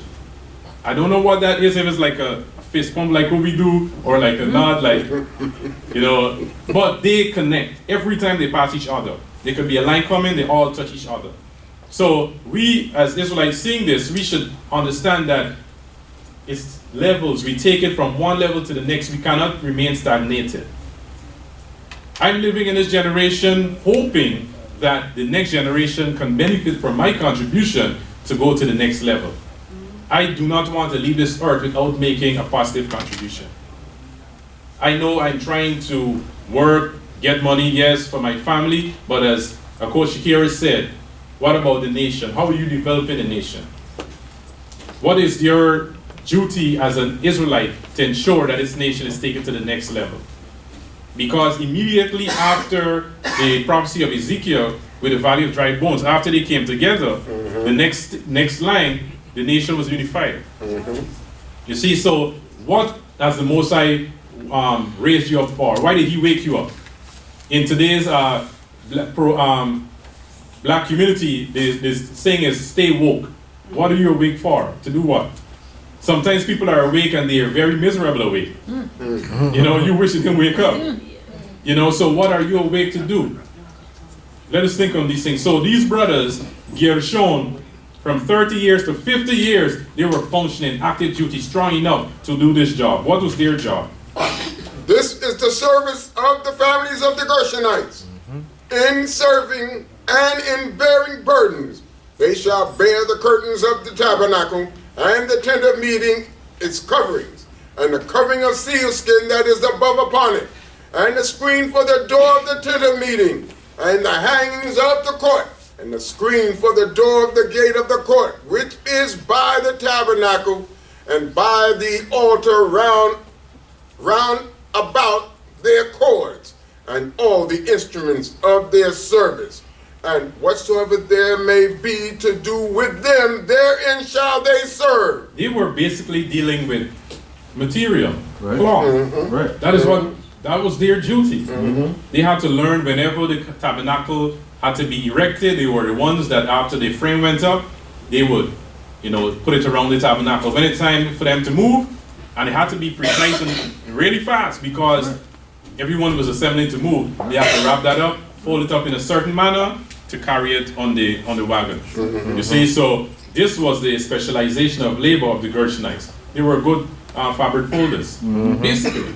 And in today's society, certain emphasis is placed on certain jobs in terms of importance. Right. But if the garbage man does not come, That's right. you will live in filth. That's right. That is someone's job.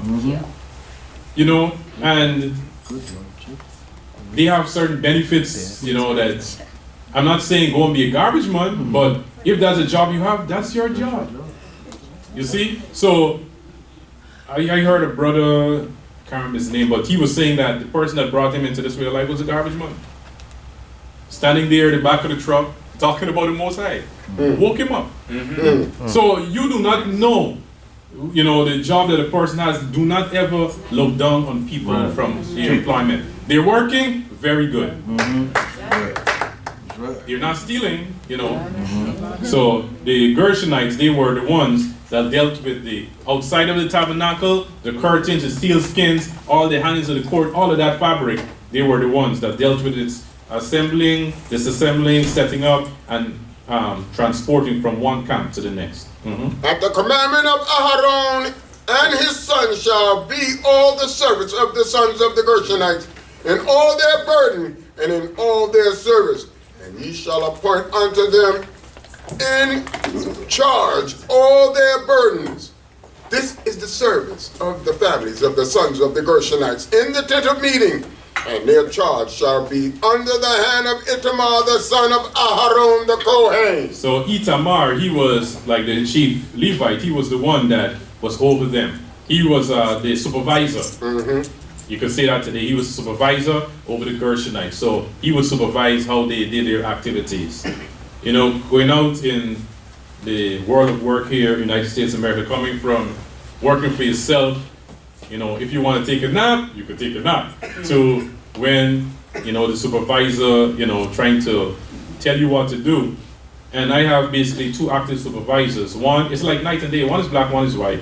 The black one is all cool. He can tell you whatever to do, but in a nice manner. But the white one is just so like, I kind of don't like him, but. I wonder why. But Itamar, I wonder why. that's his attitude. You gotta work in it. But Itamar, he was the supervisor. He ensured that the business was being conducted in a righteous manner, in the right manner. You always need someone outside looking in. But as youth, we hear that. Don't you hear that? Somebody else telling you what to do. It was your age, like, gosh, why don't you leave me alone? But you need guidance. Everyone needs guidance. Because the fight looks different from a different angle. If you're outside the ring, you see stuff, you in the mix, you don't see. That's the way it is. So you need guidance. As for the sons of Merari, thou shalt number them by their families, by their fathers' houses, from 30 years old and upward, even unto 50 years old shalt thou number them. Everyone that entereth upon the service to do the work of the tent of meeting. The whole idea of numbering, lifted up the head, it's like you're being accounted for. You know yourself as an Israelite. So what contribution can you make? Just don't waste your energy. That's what I get from this numbering. Don't waste your energy. You have a job to do. Find whatever it is you can dedicate your services to and do it. Just for this community to function, there's so much inner workings that you have no idea of.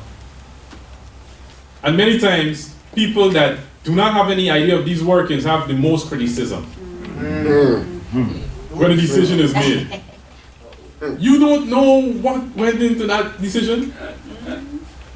So if you want to play an active role in decision making, join one of the arms of the community. That's the way it's done. You can't create change from outside. You know, everyone, you know, in this internet age, everyone is an expert. Just put up one picture, one video. Oh, they just can't enjoy the moment. It's just like all this criticism, and it's all you gotta do is this. That's all it takes. You gotta do this, but to actively do something is a whole other situation. So these brothers, here we are at Merari, again from the same time frame of 30 to 50, they were numbered. We have, like, let's say 20 of them. This is how we're gonna allocate the labor.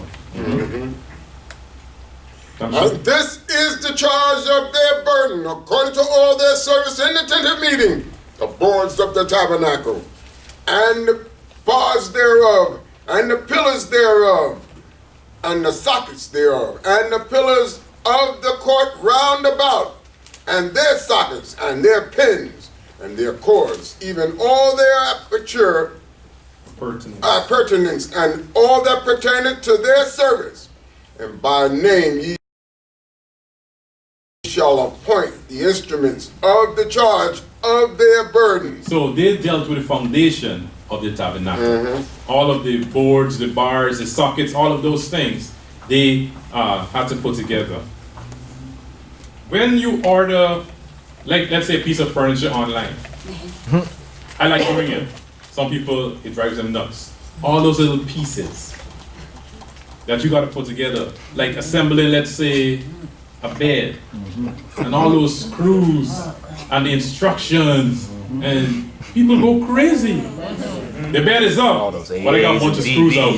I mean, I'm not sleeping on that bed. No. You're right. Think about these men having to take apart and put together this stuff over and over again. You could imagine the system they came up with. That all of those sockets. Okay, who's the socket man? Get all the bars of sockets, and you line them in such a way that you can unpack them and they go right in the slots. Specialization of labor. That's right. Specialization of labor, it also teaches us in being consistent and sticking to something. I heard one of my favorite supervisors say, Black one? He was on the phone and he said, you're telling someone plan B. I don't have a plan B. Plan B is like, you know, setting yourself up to fail. You know, many times we don't put our all into something because, you know, I'm not sure about it. In case this doesn't work, I could go to that. But specialization of labor teaches you to keep doing it. The sad thing is that if you are consistent, even if something is good or bad, you get real good at it. So we have to, we got to cultivate those habits that we ensure is in the good path, that do it over and over again. When I get up in the morning, what is my structure? My foot, before my foot touches the bed, I say my little tefillah. Some people prefer to brush their teeth. You know, you can say the tefillah in your mind so you don't have to use your mouth, but before your foot touches the bed, you should know what your first step is. For some people that it's too structured, oh my goodness. Structure. I go to this Shemuel, I get up, I do my exercises, I prepare my meals, structured throughout the day. And you'll see how your life is better. As against, oh, this happens, okay, I do this now, oh, that's happening. You cannot live like that. I mean, you know, I'm sounding like an old person. I don't consider myself an old person. But over the years, yes, you have to. This is how when you read the scriptures, you can learn certain things. You can extract certain information. The Most High is not a haphazard force. That's right. He is structured like you have never seen it before. Every day, we see the sunrise, the sunset. We see everything moving, and it's like, you cannot live your life in chaos. Right. I go into certain homes during the week, I see some chaos. You know, we would put on the booties on our shoes. Sometimes I put them on because I don't want my shoes to get dirty. Chaos. How can you be home all day? Sitting. This is the service of the families of the sons of Merari. What Merari had to do with the foundation. According to all their service in the tent of meeting, under the hand of Ithamar, the son of Aharon the Kohen. That's right. And Moses and Aharon and the princes of the congregation numbered the sons of the Kohathites by their families and by their fathers' houses, from 30 years old and upward, even unto 50 years old, everyone that entered upon the service, for service in the tent of meeting. And you see, the numbering was not done by one person. You have a group of people doing things. And you know, this is one of the things about the leadership in this community. This community has great leadership. Don't take it for granted. The fact that we have leadership that is not like totalitarian. We have leadership that includes ideas from other people.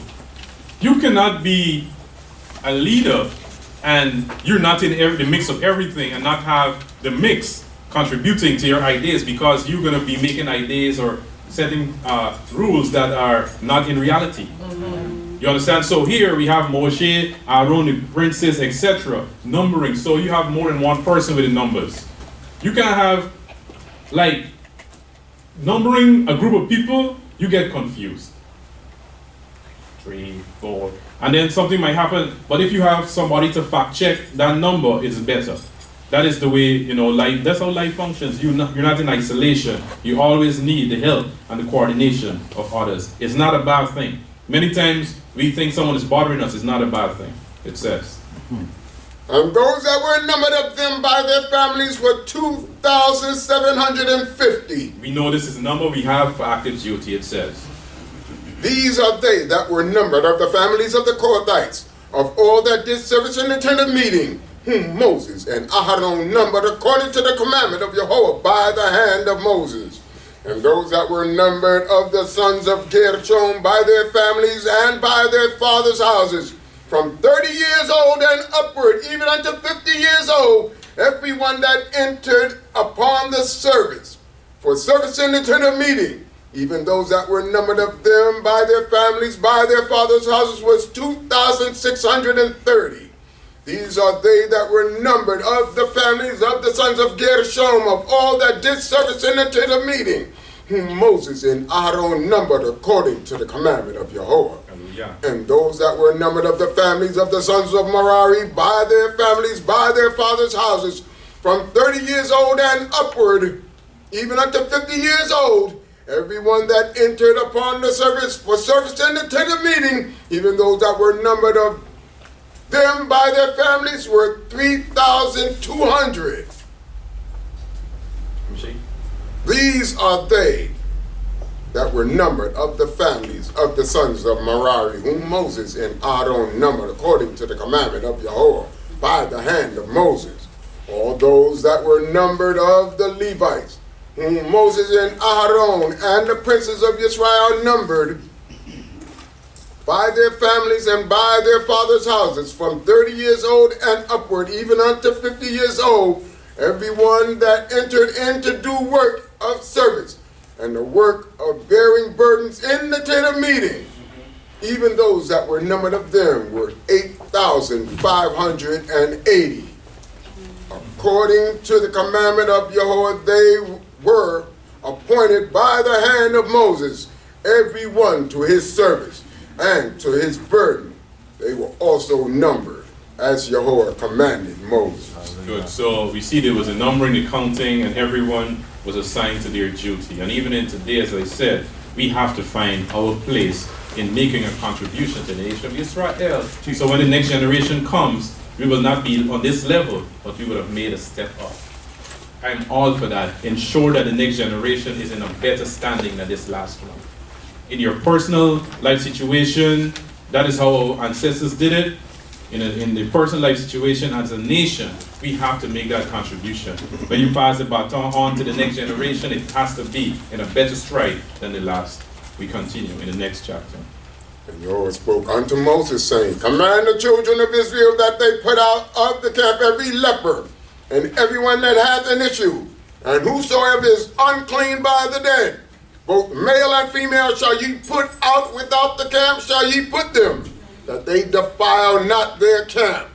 in the midst whereof I dwell. When we read English, it can be so harsh. It says put out, you know, but in the Hebrew language, the word shalach is used, like send. So therefore it gives you the connotation of like a designated area. You send them to it. Because you just can't put them out of camp and they're just like in the middle of nowhere. So there's a spot where the healing will take place. Okay? So these people, they had an infectious disease, or it was a case that they can make everyone unclean. Remember we were in constant meeting with the Most High. So they were put in a setting that whatever they had, they could get over it. If it's contagious, they can be healed before they return in the midst of the people. When you read the Torah, you have to, because it's compassion, it's not like harsh, like put out the camp. No, it's they were sent to wherever area it was designated for their situation. And the children of Israel did so, and put them without the camp. As Jehovah spoke unto Moses, so did the children of Israel. And Jehovah spoke unto Moses, saying, Speak unto the children of Israel, when a man or a woman shall commit any sin that men commit, to commit a trespass against Jehovah, and that soul be guilty, then they shall confess their sin which they have done, and he shall make restitution for his guilt in full, and add unto it the 5th part thereof, and give it unto him in respect of whom he hath been guilty. This is normal human civilized behavior. You commit trespass against someone, you have to repay them, whatever it is. Because you know that if it happened to you, how you would feel. You know, the structure, the basis of the law is do unto others as you would have them do unto you. It's so simple. Live and let live. We like I said before, the premise of life is that you are the other person. Always think that you are the other person and not being the person that has the upper hand. Think about yourself as being the person being wrong. How would you feel? And try to function in that manner. We see this happening in today's society where if you do something wrong, you have to pay a penalty. That's all they're saying. You got to pay a penalty, a fine, whatever the ruling is. These are lessons that should be taught at home, where if a child does wrong, the child is punished. But in this crazy society we live in, they're trying to undo nature. You could go out in the wild. If a baby bear strays away from where they're supposed to, the mother or the father has punishment for them. So how come, as the most civilized beings on this planet, how come we want to change what is normal? So when that happens, all of your errors are shown in the toys aisle in Walmart.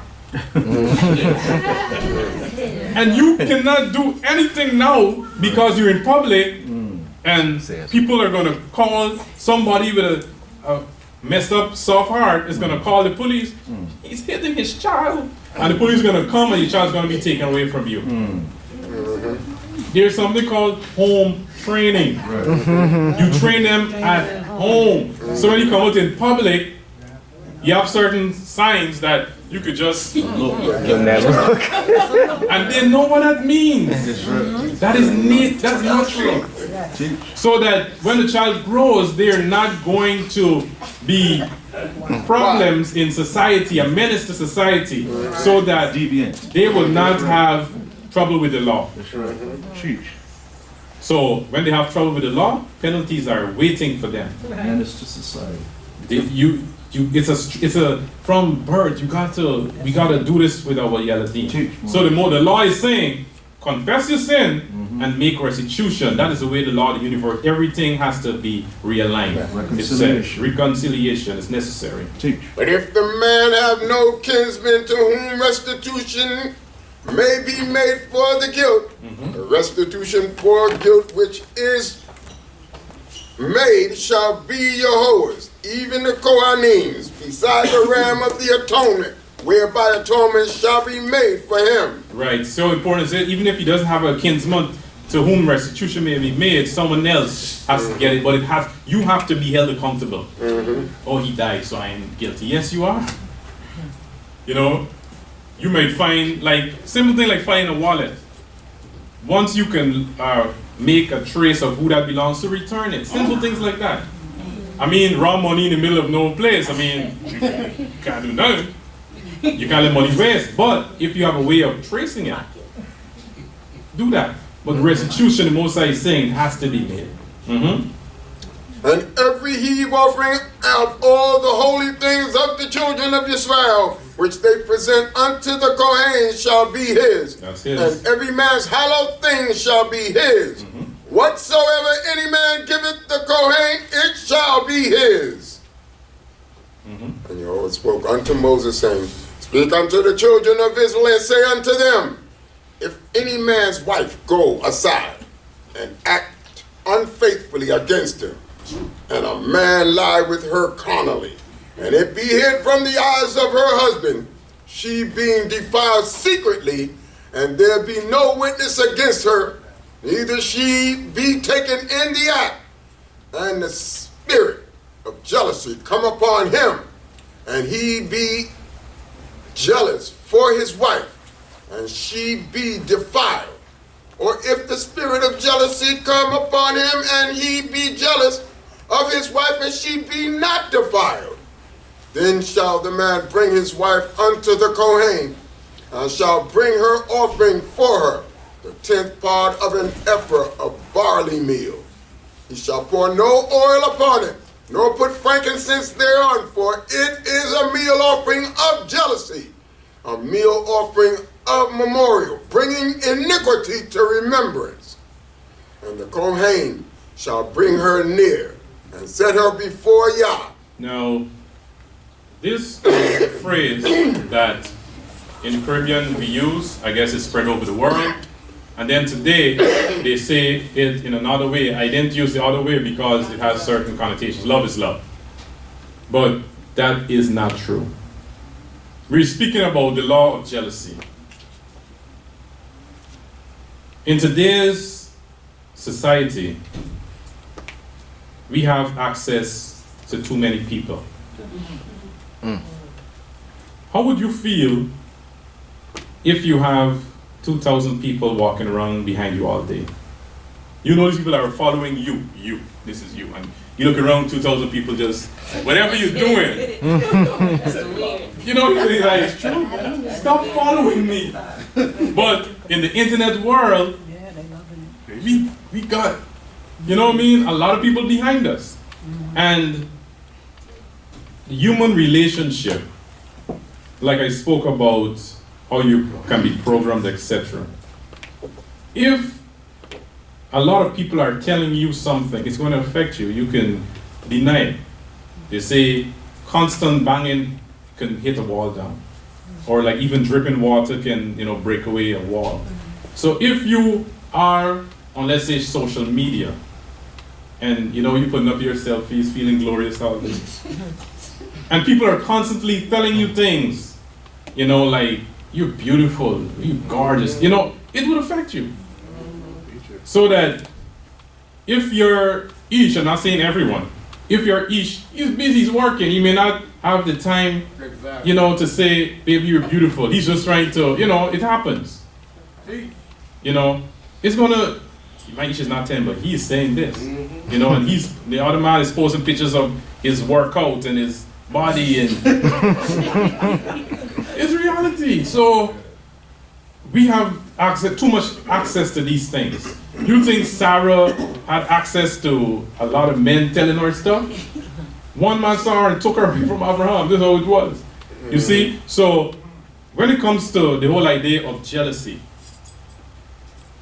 one of the things we try to do is like deny certain things. Like, I don't feel jealous. Okay. I mean, the Most High feels, he said the Most High has that emotion of jealousy. What about us? We all feel jealous. There were two scenarios given here. There was one when the woman was guilty, and there was one when she was not. I'll deal with it was not. Some of us, we're just crazy when it comes to jealousy. You know what I mean? It's like, I don't know if it's an insecurity, what it is, but we're just jealous. I saw you watching the brother. I don't like how you say shalom. You know what I mean? It's like simple things like that. That person is paranoid.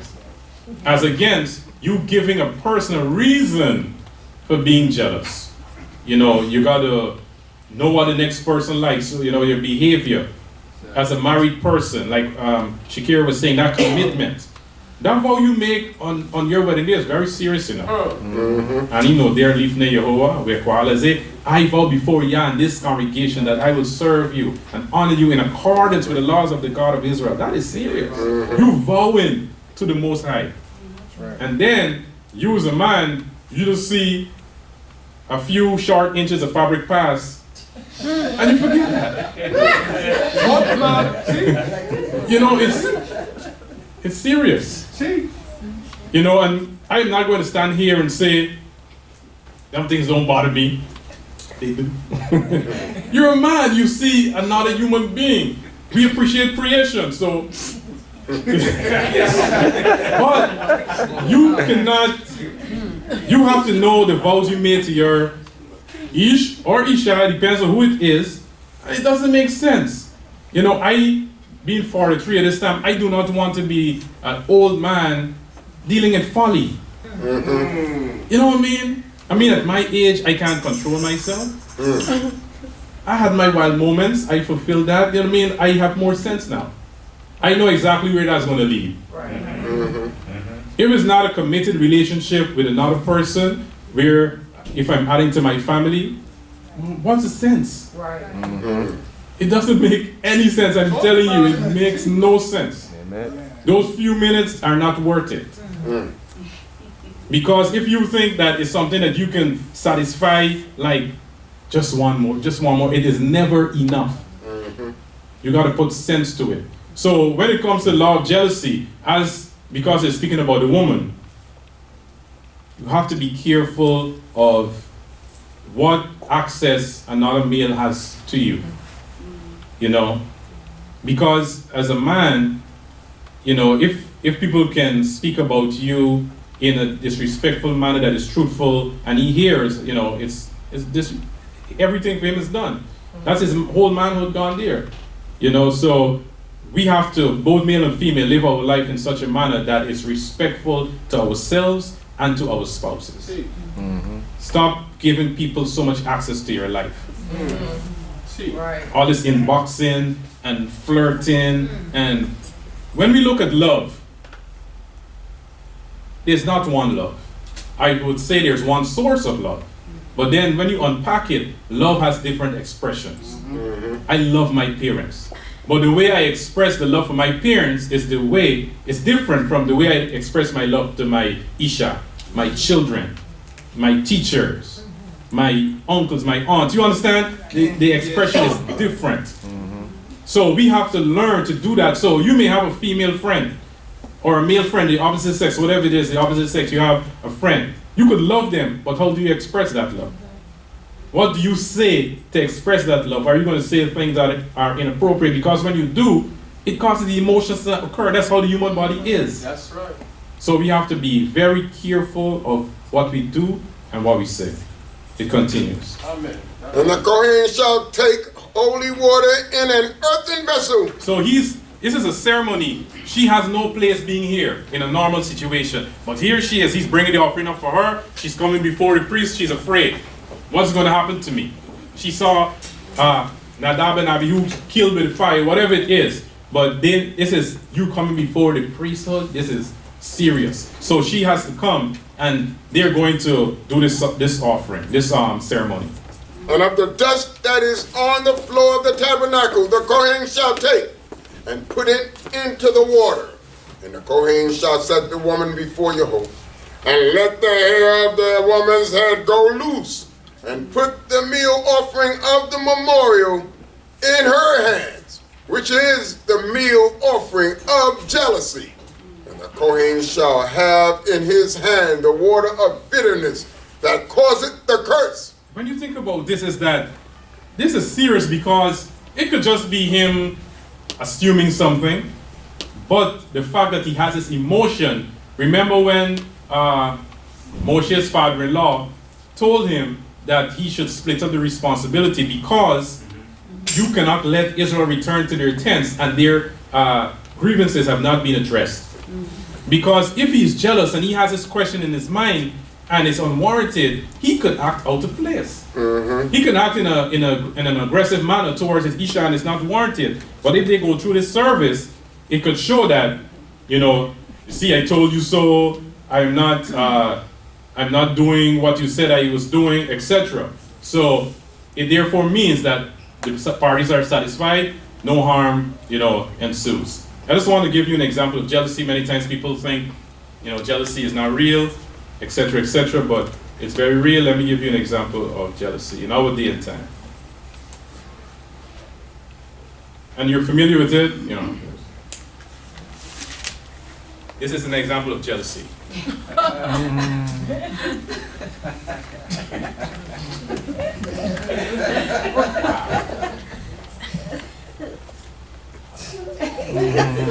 He's a president, he gotta meet other people.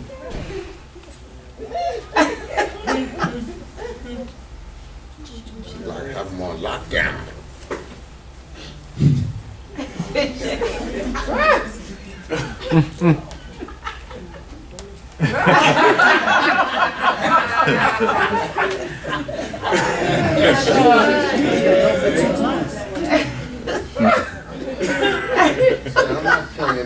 This is happening in the world, on the world stage. You see this. You remember that situation in South Africa or something? You move over here. Jealousy is real. So it had to be addressed. It had to be addressed. That's right. Good. So this is what happens. Now, when you look at a polygraph test, the lie detector test, they put certain sensors on your body. They put it on your fingers. I learned this from the research. It said that I didn't know your fingertips excrete the most sweat. Your fingertips. So you see they put tabs here, so if you're lying you're gonna sweat. Some people are good, they won't know, but they put stuff around your torso so if your heart rate increases. Lately, they have even increased one under the seat. Because what people, like they contract, and they tense up and all that kind of stuff. Yeah, it's a whole science. Yep. Yep. So, all of those things are external pointers, external triggers. Right. But the Most High said, I'm going inside of you. Right. Right. So this water, it is a chemical, it's just holy water and dust from the tabernacle. But it was going to cause a chemical reaction that if you're guilty, this is going to happen.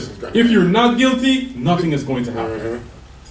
I mean, in the Caribbean, we have mixtures like that. I mean, people do something, people like that, but that is on the other side. Yes, but here, the Most High is showing you that if you drink this and you're guilty, because there's something called rise and fall belly. That's what they call it in the Caribbean, rise and fall belly. That if a woman is jealous of another woman, she thinks she's messing with her man, she can give her something that makes that woman think she's pregnant. Fix it. And her belly's just swollen for a period of time. Yes. Wow. Serious. They go and do the ultrasound, nothing is in there. The belly's just swollen like a pregnant belly. So, back on the right side, the Most High is saying, just that simple ceremony. So, when you look at the polygraph test, and this, they said the intestines are the second brain. So, all of the feelings, you know the term butterflies in your stomach, like when you're nervous, that is going to cause that water to react, and the results are going to come. So there she's standing with this thing and she's about to drink it. I'm not guilty, I'm not guilty. From drinking it, we will see. And the Kohen shall cause her to sweat. To swear? Swear. Cause her to swear, and shall say unto the woman, if no man hath lain with thee, and thou hast not gone aside to uncleanness, being under thy husband, be thou free from this water of bitterness that causeth the curse. But if thou hast gone aside, being under thy husband, and if thou be defiled, and some man hath lain with thee besides thy husband, then the Kohen shall cause the woman to swear with the oath of cursing. And the Kohen shall say unto the woman, Jehovah make thee a curse and an oath among thy people. When Jehovah doth make thy thigh to fall away and thy belly to swell. And this water that causeth the curse shall go into thy bowels and make thy belly to swell, and thy thigh to fall away. And the woman shall say, Amen, Amen. So it was a physical, something you could see that you're guilty. You couldn't lie, deny it. It was physical. Your belly swelled up and your thighs got skinny. That was basically what it's saying. And this was the hand of the Most High. This is the Torah of the Most High. And the woman, she is agreeing to it. And she's saying, Amen, Amen, I agree with whatsoever you are saying according to this ceremony. Today we have situations like we were discussing earlier, like work husband, office husband. You go to work and there's your husband at work. You know, that's a thing. This is my work husband, this is my work wife. You better get yourself together. That's right. Yeah. I got you standing drinking on mine. It says, And the Kohen shall write these curses on a scroll, and he shall blot them out in the water of bitterness. This is more to the ceremony. Write it on the scroll and you put them in the, so you drink in the water. It's like serious. It's a serious ceremony. And he shall make the woman drink the water of bitterness that causeth the curse. And the water that causeth the curse shall enter into her and become bitter. And the Kohen shall take the meal offering of jealousy out of the woman's hand, and shall wave the meal offering before Jehovah, and bring it unto the altar.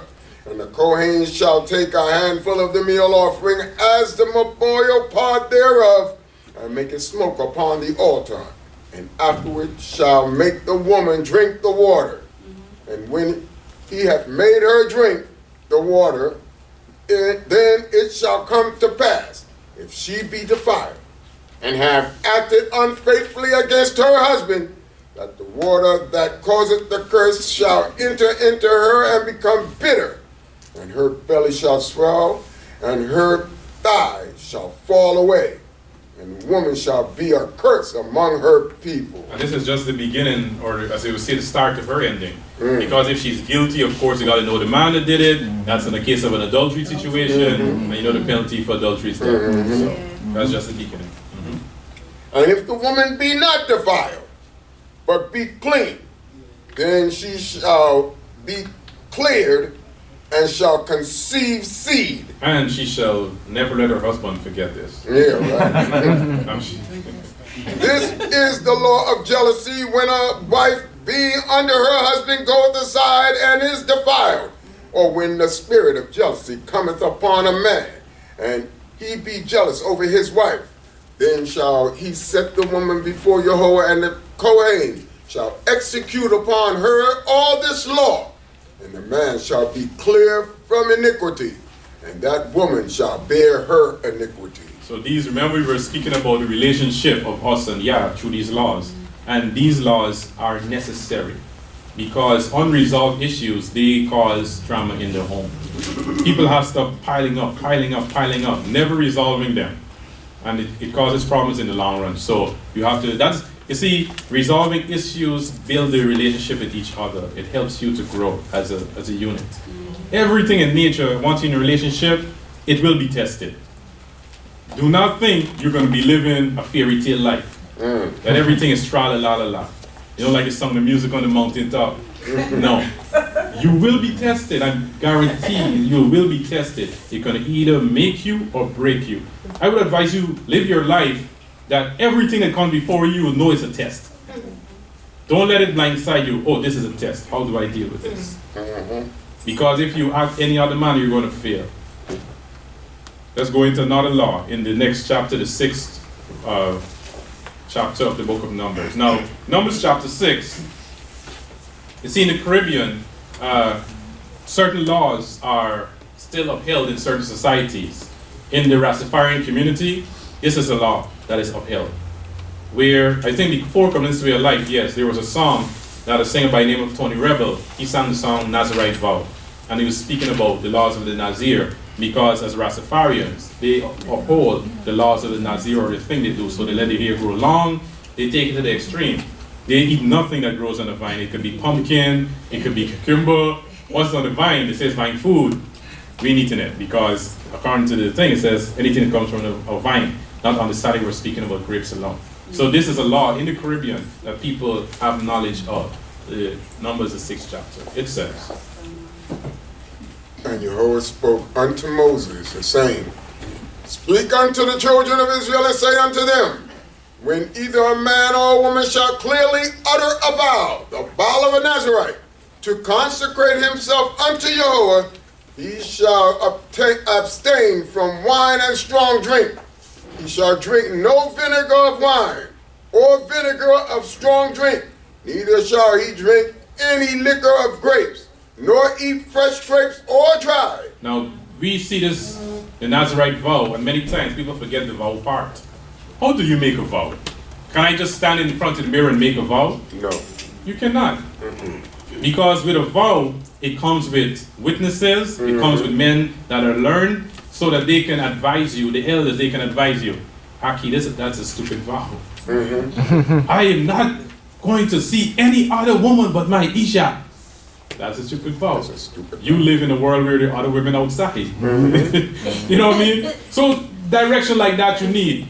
I know 2 brothers that said they're Nazarites. And I don't think their vows are, valid, because I don't think they did any ceremony. It's just an off a whim. They said, well, I'm going to do this. I mean, you can make that dedication in your Israelite life. Like, I'm going to vow to help in this area, or vow to in that area. But when it comes to a Nazarite vow, this is someone that is taking a spiritual level. Many times people may have like a hindrance. They want to quit something. And to do so, they have to do a vow to the Creator. That's how the only way they could have done it.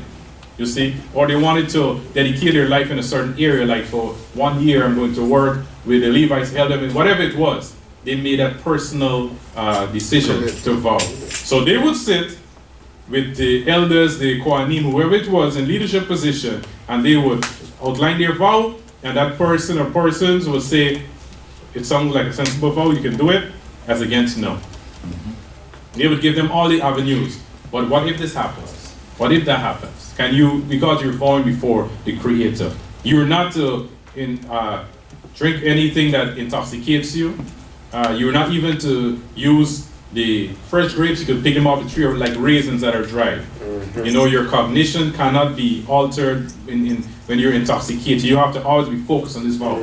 I can't say I'm doing this and then you get drunk and do something else. No. The Most High said these are the rules of the Nazarite vow. In the Tanakh, there were 2 brothers that are Nazarite. They were Shimshon and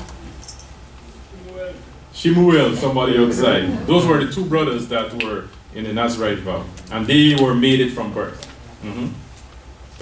All the days of his Nazariteship shall he eat nothing that is made of the grapevine, from the pressed grapes even to the grape stone. Right, these are the rules of his diet. All the days of his vow of Nazariteship there shall no razor come upon his head, until the days be fulfilled, in which he consecrated himself unto Yah. He shall be holy. He shall let the locks of his head grow long. Now, this is what the Rastafarians have introduced to the Caribbean and to the world, because they saw it from the wars, the Mau Mau wars in Kenya, and with the men with matted hair. So you would find hair like this. See, that is his hair standing like that. That is how he let his hair grow. Okay, so we're not talking about like the salon, as we say, styly dread. We're talking about however hair come, it comes. That's where it comes. You know what I mean? So that is the whole idea of a Nazarite. We call it like a bunga dread. There was a man we used to call scroll man. When his hair rolled, it was like a scroll, just flat. That was his hair. So the Nazarite, that is what the Most High is saying. We're not talking about, it was something that you could see like, it's recognizable, different from everyone else's hairstyle. So we had the the diet restriction of no grapes or strong drink, wine, etc. And then we had them not being able to cut their hair for all the days of their Nazarite-ship. So it was not something necessarily indefinite, even though Shimshon and Shemuel, they were forever, but it could have a time frame on it. All the days that he consecrated himself unto Yah, he shall not come near a dead body. It was 5 years, he could go no funerals during the time that you couldn't go in the burial ground, whatever. No dead body could come near. He shall not make himself unclean for his father, or for his mother, for his brother, or for his sister when they die, because his consecration unto Elohim is upon his head. All the days of his Nazarite-ship he is holy unto Yah. He's separate unto Yah. So the word Nazir means crown. So the actual vow is seen where? On his head. It's just a visual thing you can see. This man has dedicated his life to the Most High from the way he wears his hair. Or her hair. Because it could be either male or female. And if any man die very suddenly beside him, and he defile his consecrated head, then he shall shave his head in the day of his cleansing. On the 7th day shall he shave it, and on the 8th day he shall bring 2 turtle doves, or 2 young pigeons, to the Kohen, to the door of the tent of meeting. And the Kohen shall prepare one for a sin offering, and the other for a burnt offering, and make atonement for him, for that he sinned by reason of the dead. And he shall hallow his head that same day. And he has to now restart his vow. If it's 2 years, you got to fulfill those 2 years. And he shall consecrate unto Yahweh the days of his Nazarite-ship, and shall bring a he-lamb of the first year for a guilt offering. But the former days shall be void, because his consecration was defiled. You got to make a whole new fresh beginning. That's the discipline of the Nazarite vow. You can't be like, forget it, man. You have to fulfill it. And there's a vow to the Holy One of Israel. Whatever you vow to Yah, you got to fulfill. If you want to do something, just do it. Ask you to make a vow. Before you make a vow, just do it. That vow, because when you vow, trust me, you'll be tested. Even harder. When you look at here, as Israelites, our hair is different from the hair of other ethnic groups. We have a different hair. When you look at the way it coils, the way it grows, and the circle it makes, etc., you could liken it to galaxies. People have done that to see the way the circle starts. Like when you look at the galaxies, the same way the way water naturally goes down a sink or down a hole or whatever. It's in line with the way the universe functions as well. In school, we used to do a test in the lab where you would comb your hair and then put it next to a piece of paper. And you can see it moving the paper because of the static electricity that it generates. So people have said that your hair, it connects you to, the environment around about you. You pick up those the information that is in the environment. They did a test with the Native Americans where, they're trackers, they go out in the environment, they hunt, and they did it with the man, his hair was long, he was able to go as far as possible to find his way back home. But when they cut his hair in the test, it was very difficult for him. So they were saying his hair, having that connection for him in their culture for him to do what he had to do.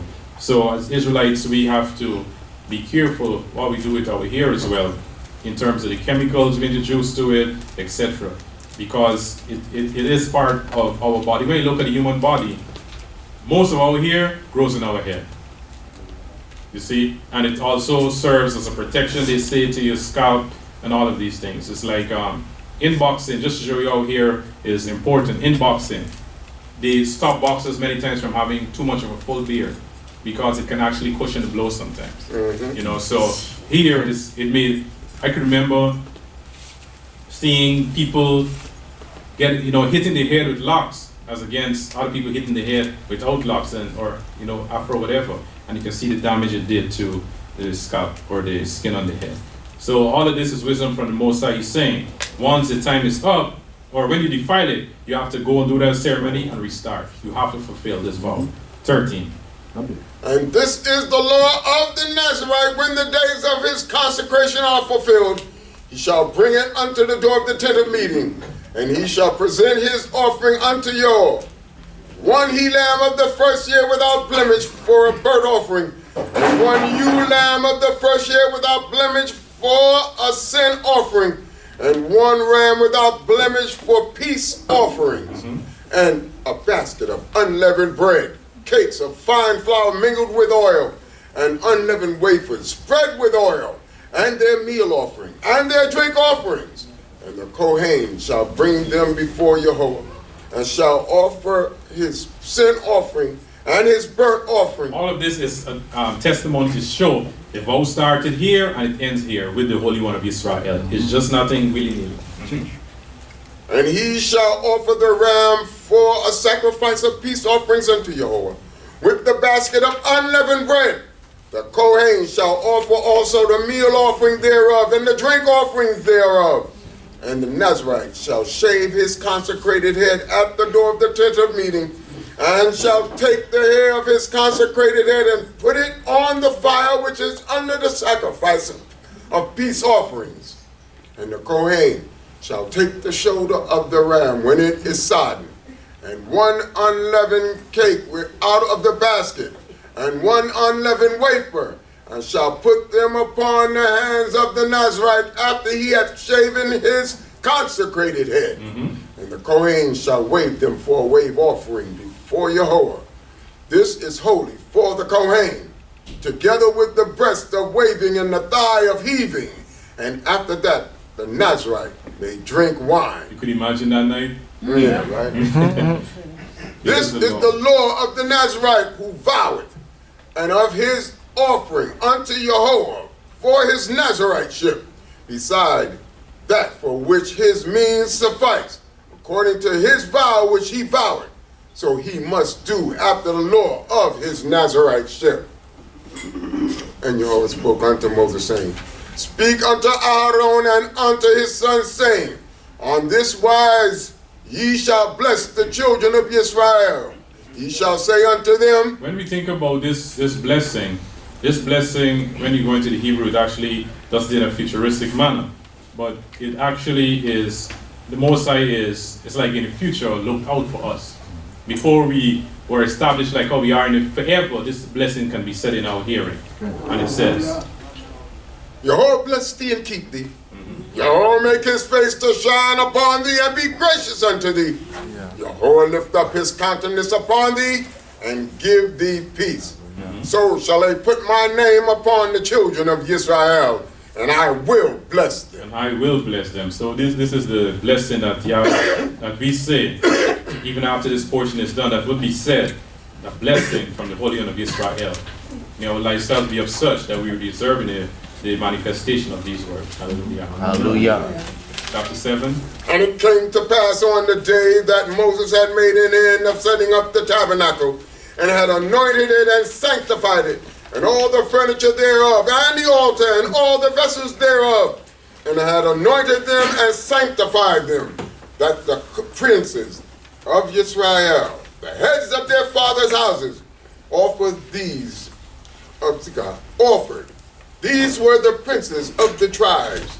These were they that were over them that were numbered. When we think about it, when you think about the whole theme of this portion, mainly it was a lot of dedication. People dedicating their lives or their purpose of their lives to the upliftment of the name of the Holy One of Israel. And this is what these men are about to do. The tabernacle is complete and they are about to bring offerings. And as Israelites, we have to understand that this nation is not going to be built with the help of the Chinese. That's right. We are the ones that are building this nation because we destroyed it. So we have to ensure that we're dedicated in some manner. Many times we see each other on Shabbat, that's it. We have an entire community center that we can do certain things here together for the upliftment of each other. We can do sewing classes, cooking classes, Hebrew class, whatever it is during the week. Make time and do it. Because us just, having this knowledge and keeping it to ourselves is not going to serve us any good or the next generation any good. It's all about dedication. And we're going to see the princes, they're using their wealth to uplift the nation of Israel, even the priesthood, it says. And they brought their offering before Yahweh, 6 covered wagons, and 12 oxen, a wagon for every 2 of the princes, and for every one an ox. And they presented them before the tabernacle. And remember, these wagons went to who? Gershon and Merari, because they're the ones fetching the curtains and the boards and the sockets, etc. And Yahweh spoke unto Moses, saying, take it of them, that they may be to do the service of the tent of meeting, and thou shalt give them unto the Levites, to every man according to his service. And Moses took the wagons and the oxen, and gave them unto the Levites. 2 wagons and 4 oxen he gave unto the sons of Gershon, according to their service. And 4 wagons and 8 oxen he gave unto the sons of Merari according to their service. Right, according to what was needed, they had more stuff because they had heavier stuff to deal with. Under the hand of Itamar the son of Aharon the Kohen. And Kohath could not be upset, but it's unto the sons of Kohath. But unto the sons of Kohath he gave none, because the service of the holy things belong unto them.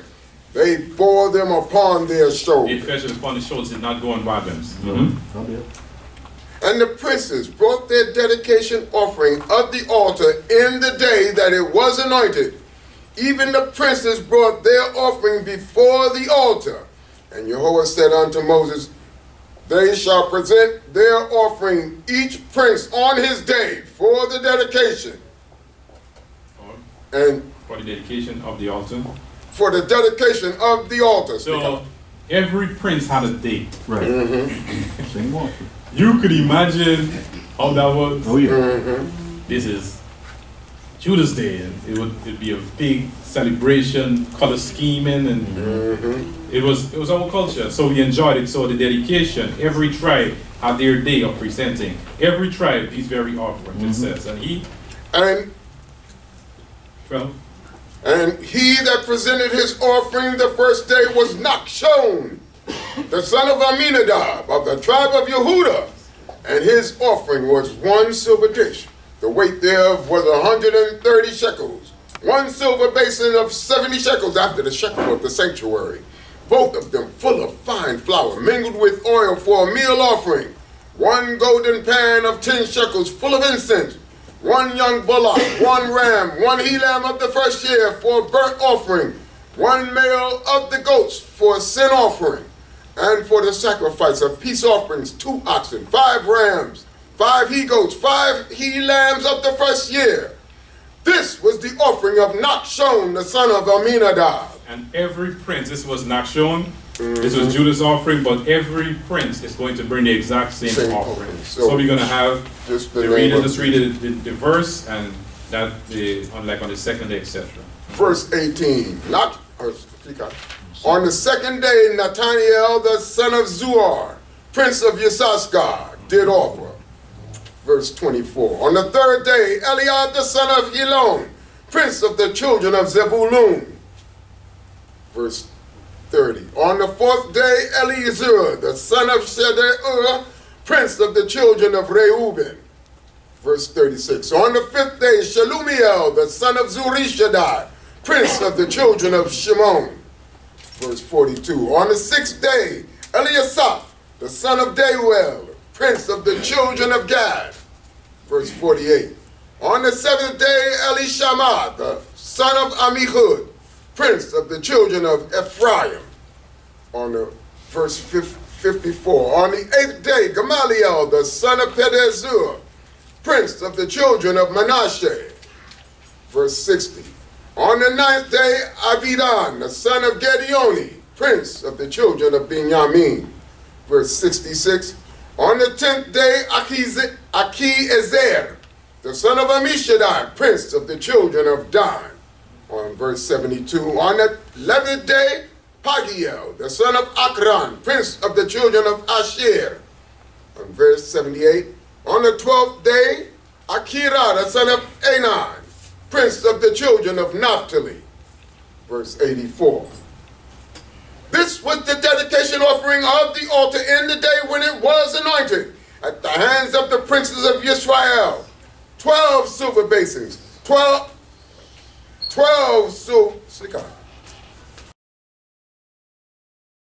12 silver dishes. 12 silver dishes, 12 silver basins, 12 golden pans, each silver dish weighing 130 shekels, and each basin 70. All the silver of the vessels 2,400 shekels, after the shekel of the sanctuary. 12 golden pans full of incense, weighing 10 shekels apiece, after the shekel of the sanctuary. All the gold of the pans 120 shekels. All the oxen for the burnt offering 12 bullocks, the rams 12, the he lambs of the first year 12, and their meal offering, and the males of the goats for a sin offering 12. This is just the final count of all the offerings that they collected from the 12 princes and the tribes. And all the oxen for the sacrifice of peace offerings 24 bullocks, the rams 60, the he lambs 60, the he lambs of the first year 60. This was the dedication offering of the altar after it was anointed. And when Moses went into the tent of meeting that he might speak with him, then he heard the voice speaking unto him from above the cover that was upon the ark of the testimony, from between the two cherubim, and he spoke unto him. Hallelujah. So we see the nation of Israel at that time, even today, it has to function not just from one group of people, but everyone has to put their hands in together to ensure that it functions. The princes brought their offerings so that the Levites at that time, they could function. Today, as I said, we have to find the area that we can dedicate our lives, our strengths, our monies, whatever it is, to put a helping hand to ensure that we as a people, in the next generation, this generation, we're moving to another level. Hallelujah. Hallelujah. Any areas that I missed, we will try to cover them in the question and answer period. Hallelujah. Hallelujah. I'd like to say the words of the blessing that he has left on record. Remember, I have not the power to bless, but he holds ever out alone. Hallelujah. Hallelujah. Yevareka Yehovah wa Yishmoreka. Ken Yiratzon. Ya'ir Yehovah panayo eleka. Bikuneka. Ken Yiratzon. Yisa Yehovah panayo eleka. We asem lecha shalom. Ken Yiratzon. Yehovah will bless thee and will keep thee. Amen. Yehovah will cause his face to shine upon thee and will be gracious unto thee. Hallelujah. Yehovah will lift up his countenance upon thee and will give you peace. Hallelujah. Hallelujah. Hallelujah. Yochai. Yochai. We resume services at 5:30. Remember.